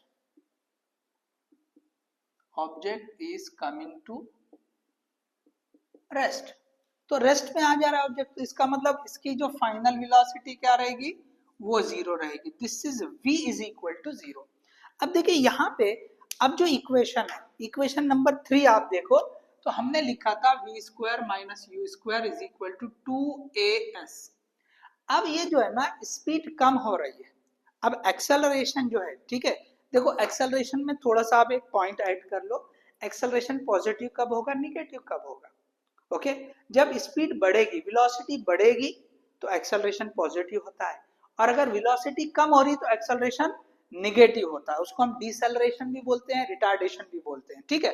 तो यहाँ पे गाड़ी रेस्ट में आ रही, मतलब स्पीड सॉरी वेलोसिटी कम हो रही, इसका मतलब ये निगेटिव रहेगा। ये कैसा रहेगा? निगेटिव लेना पड़ेगा। तो यहाँ पे हम ऐसे लिखेंगे कि ये हो जाएगा -2as is equal to minus u square. ये तो जीरो है, ये निगेटिव लिख दिया हमने, ठीक है ना। अब यहाँ पे देखो आप, ये माइनस माइनस कैंसिल, और ये जो s है okay that is equal to u square upon 2a। तो हम इसको यहाँ लिख सकते हैं s is directly proportional to u square. तो यहाँ हम लिख सकते हैं s1 by s2 is equal to u1 square divide by u2 square. आप इस तरह से बता सकते हैं। अब देखो, जैसे मैंने अभी बोला था कि क्वेश्चन इस तरह का बन सकता है कि भाई एक ऑब्जेक्ट जो है या कार 40 किलोमीटर से जा रही है, ठीक है, और उसको ब्रेक लगाने पर वो सपोज 10 मीटर पे जाके रुक जाती है। अगर उस कार की स्पीड 60 किलोमीटर पर आर हो तो बताओ कितने डिस्टेंस पर रुकेगी? तो देखो ये आ जाएगा। आप ये S1 दे रखा है, S2 पता कर रहा है, तो ये स्पीड दोनों दे रखा है 40 किलोमीटर 60 किलोमीटर। तो आप ये डायरेक्ट यूज कर सकते हैं, आपको आंसर इमीडिएटली ओके 10-15 सेकंड में आपके पास आंसर आ जाएगा। ठीक है, चले एक और पॉइंट यहाँ पे मैं ऐड करता हूँ, थर्ड वन। जैसे मैंने यहाँ पे बोला स्टॉपिंग डिस्टेंस, तो यहाँ पे मैं तीसरा जो है थोड़ा सा यहाँ पे ये ऐसे इसमें लिख देता हूँ। यहाँ पे आप देख लो, ये third one okay, third point stopping time. Stopping time, अब स्टॉपिंग टाइम में फिर क्या होगा भाई? जब गाड़ी रुक जा रही है, फिर से ऑब्जेक्ट जो है वो कमिंग टू रेस्ट, तो यहाँ पे v की वैल्यू फिर से 0। अब यहाँ पे टाइम यूज करना है, तो देखो ये v is equal to u plus a t, तो ये तो 0 हो जा रहा है, फिर से ये निगेटिव रहेगा। तो अब आप यहाँ पे लिखोगे okay minus a t is equal to, ये उधर जाएगा तो ये minus u, so t is equal to u by a. So therefore you can write, यहाँ पे हम लिखेंगे t is directly proportional to u। तो आप इसको लिख सकते हैं t1 by t2 is equal to u1 by u2। तो फिर से जैसे यहाँ पे डिस्टेंस के लिए पूछा था, ब्रेक करने पर 10 मीटर पे रुक रही, तो यहाँ पे टाइम दे सकता है, ब्रेक करने पर 5 सेकंड में गाड़ी रुक गई। तो सपोज अब उसकी स्पीड कुछ और दे दिया, तो अब बताओ कितने टाइम बाद रुकेगी? जैसे एग्जाम्पल है 40 किलोमीटर से एक कार जा रही है, ब्रेक करने पर 5 सेकंड में रुक गई, तो बताओ अगर कार की स्पीड 60 किलोमीटर होती तो कितने सेकंड बाद वो रुकेगी? तो आप ये डायरेक्टली यूज कर सकते हैं। So these are important conclusions okay, ये जो है बहुत इंपॉर्टेंट जो है कंक्लूजन्स है, ठीक है। सो अब देखिए, ये जैसे इक्वेशन हमने यहाँ पे लिखा, this is we are having equation number 1, kinematics की इक्वेशन नंबर 1, ये काइनेमेटिक्स की इक्वेशन नंबर 2, ये काइनेमेटिक्स की इक्वेशन नंबर 3। अब इनके ऊपर भी क्वेश्चंस बन सकते हैं, बहुत सारे होते हैं, तो हम कौन सी इक्वेशन कब यूज करें? सिंपली आप इंफॉर्मेशन देखें, जब जो है ये इनिशियल फाइनल वेलोसिटी दे रहा है ओके, एक्सेलरेटेड मोशन तो रहेगी, तो उसमें अगर टाइम और वेलोसिटी की बात हो रही है तो पहली इक्वेशन आ जाएगी। और अगर डिस्टेंस और टाइम की बात हो रही है, डिस्टेंस और टाइम, इक्वेशन नंबर 2 यूज होगी। और अगर वेलोसिटी और डिस्टेंस की बात हो रही है तो इक्वेशन नंबर 3 यूज होगी। तो सिंपली अगर आप समझ के करेंगे कि भाई कौन सी इंफॉर्मेशन दिया है, तो याद रखो वेलोसिटी और डिस्प्लेसमेंट या डिस्टेंस है, इक्वेशन 3 है, टाइम और डिस्प्लेसमेंट है, इक्वेशन नंबर 2 है, वेलोसिटी और टाइम है, इक्वेशन नंबर 1 है। तो आप इस तरह से इनको यूज कर सकते हैं। तो कौन सी इक्वेशन यूज करना ये भी आपके समझ में आ गया होगा, और ये जो मैंने कंसेप्टिव पॉइंट्स बताए हैं वो भी आपको क्लियर हो गए होंगे। स्टॉपिंग डिस्टेंस कैसे पता करेंगे, स्टॉपिंग टाइम कैसे पता करेंगे, और अगर ऑब्जेक्ट स्टार्ट में जो है रेस्ट में था होगा तो डिस्प्लेसमेंट और टाइम का रिलेशन क्या होता है ये भी मैंने बता दिया। ओके, चलिए आप पॉज करके कॉपी कर लें। ओके, जस्ट ओके एक दो पॉइंट और देखेंगे और ये जो है सेशन आज का जो है वो कंक्लूड करेंगे, ठीक है। चलिए आप कॉपी कर लें। ओके, चलो रब करते हैं, हम आगे बढ़ेंगे। अब देखिए एक और सिचुएशन, ओके एक और सिचुएशन, यहाँ पर ये जो कंसेप्टिव पॉइंट्स में हम अभी और आगे बढ़े, ठीक है ना। अब नेक्स्ट पॉइंट है, समझ लें।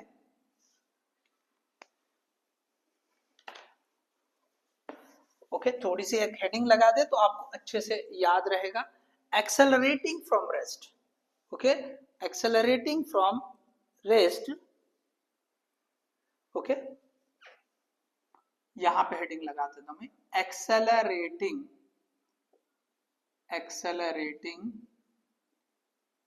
From rest and from rest to retarding to rest. देखो थोड़ा सा टिपिकल जैसे वर्ड्स यूज किया मैंने, ठीक है, समझने के लिए। एक्सेलरेटिंग फ्रॉम रेस्ट, भाई एक ऑब्जेक्ट रेस्ट में है, वहां से सपोज वो एक्सेलरेट हो रहा है, ठीक है, और सपोज वो t1 टाइम तक एक्सेलरेट हुआ, उसके बाद हमने क्या किया, अब उसको रिटार्ड करना शुरू कर दिया, तो वो t2 टाइम के बाद वापस रेस्ट में आ गया। तो इनिशियली भी रेस्ट में था, फाइनली भी रेस्ट में।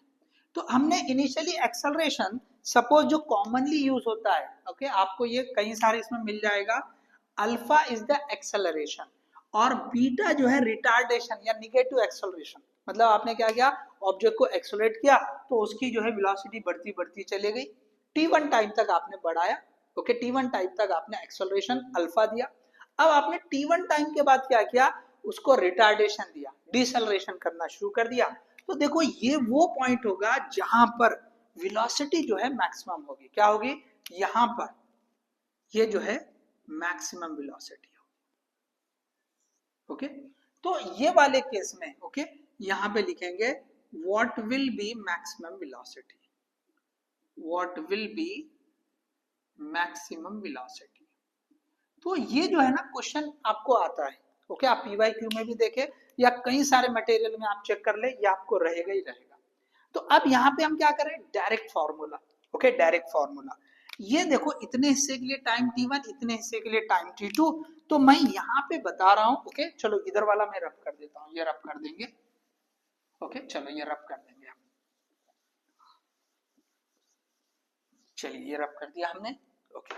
अब देखिए ये जो टोटल टाइम है यहां से लेके यहां तक का, this is we are considering t is equal to ये t1 प्लस t2, यहां तक का टोटल टाइम हमने ले लिया, ठीक है, टोटल टाइम हमने क्या ले लिया, t1 प्लस t2 ले लिया।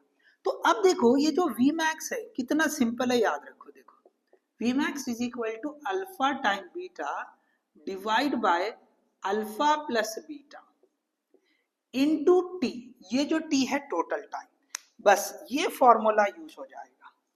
तो इसको जो है ना, ये जो क्वेश्चन है अलग अलग तरीके से बोलेगा, अल्फा बीटा की वैल्यू देकर पूछेगा। अब ये ऐसा तो फॉर्म आ चुका है, तो अब क्या करेगा, आपको अल्फा और बीटा की वैल्यू देके पूछेगा, बोलेगा कि 2 मीटर पर सेकेंड स्क्वायर से एक्सेलरेट करे, ओके, कुछ टाइम दे देगा, उसके बाद बोलेगा कि 3 मीटर पर सेकेंड स्क्वायर से डिसेलरेट करे। तो बताओ मैक्सिमम वेलोसिटी क्या होगी, तो v max will be alpha b into beta divide by alpha plus beta into ये टोटल टाइम, t क्या है, ये टोटल टाइम है जो t1 प्लस t2 से आएगा, ठीक है। चलिए अब आगे जो है लास्ट पॉइंट की तरफ हम बढ़ते हैं, that is Galileo's ratio, okay. अब देखिए हमने एक्सेलरेटेड मोशन पढ़ लिया है, ठीक है, एक्सेलरेटेड मोशन में काइनेमेटिक्स के इक्वेशन यूज होते हैं। तो ये जो मोशन है, ओके, इसमें एक रिलेशन, एक रेशियो यूज होती है जो आगे मोशन अंडर ग्रेविटी में भी आएगी, जिसको बोलते हैं हम गैलीलियोस रेशियो, ओके। चलो हेडिंग लगाओ यहाँ पर, लास्ट पॉइंट है कंसेप्टिव पॉइंट में जहां पे हम रुकेंगे, गैलीलियोस रेशियो, हेडिंग लगा दो ये गैलीलियोस रेशियो, ओके। अब गैलीलियोस रेशियो, अब इसमें क्या बताया, अगर कोई object, okay, start from rest, okay, condition क्या है यहाँ पे, चलो कंडीशन पहले लिखता हूं मैं, कंडीशन लिखता हूं, ओके, चलिए, if object starts from rest, मतलब u का वैल्यू 0 है, u का वैल्यू 0 है, और एक्सेलरेशन कैसा हो, यूनिफॉर्म हो। सो एनीवे हमारे सिलेबस में यूनिफॉर्म एक्सेलरेशन ही है मेनली, ओके। तो एक्सेलरेटेड मोशन जो है यूनिफॉर्म एक्सेलरेटेड मोशन ही है, तो a तो कांस्टेंट ही रहेगा, u 0 और a कांस्टेंट होना चाहिए, ये कंडीशन है बस। अब यहाँ पे समझे आप कि एक ऑब्जेक्ट, ओके, इनिशियली रेस्ट में है, इनिशियली रेस्ट में है, तो वो, ओके, अगर यहाँ पे हमने अलग अलग इंटरवल दे दिए, इक्वल इंटरवल, तो उसने टी इंटरवल के बाद, ओके, टी इंटरवल के बाद, हर टी इंटरवल के बाद जो डिस्टेंस आएगा, सपोज हमने ये पहले टी इंटरवल के बाद जो डिस्टेंस आया वो S1 माना, उसके बाद और टी इंटरवल लिया, इसमें उसने डिस्टेंस S2 कवर किया, इसी तरह टी डिस्टेंस के बाद उसने S3 कवर किया और ये आगे चलता रहे। ठीक है, ये कंडीशन है कि ये जो डिस्टेंस है इनके बीच में रिलेशन किस तरह का हो। तो गैलीलियो ने बताया कि ये जो रिलेशन है S1 इज टू S2, ये इज टू S3, ये ऐसा चलता रहेगा, ये होगा 1:3:5:, ये 7, ये ऐसे रहेगा। तो हर टी इंटरवल में, सपोज टी का वैल्यू 1 सेकेंड मान लो आसानी के लिए, तो पहले सेकेंड में उसने S1 डिस्टेंस ट्रेवल किया, तो दूसरे सेकेंड में कितना करेगा 3S1, मतलब ये S2 की वैल्यू क्या हो जाएगी 3S1 हो जाएगी। इसी तरह S3 की वैल्यू कितनी हो जाएगी 5 टाइम्स ऑफ S1। तो यहाँ पे ये जो रेशो है, इस रेशो को बोला जाता है Galileo's ratio. Okay, Galileo's ratio. तो इसको आप याद रखने के हिसाब से लिख सकते हैं, distance travelled by the particle, distance travelled by the particle in equal interval,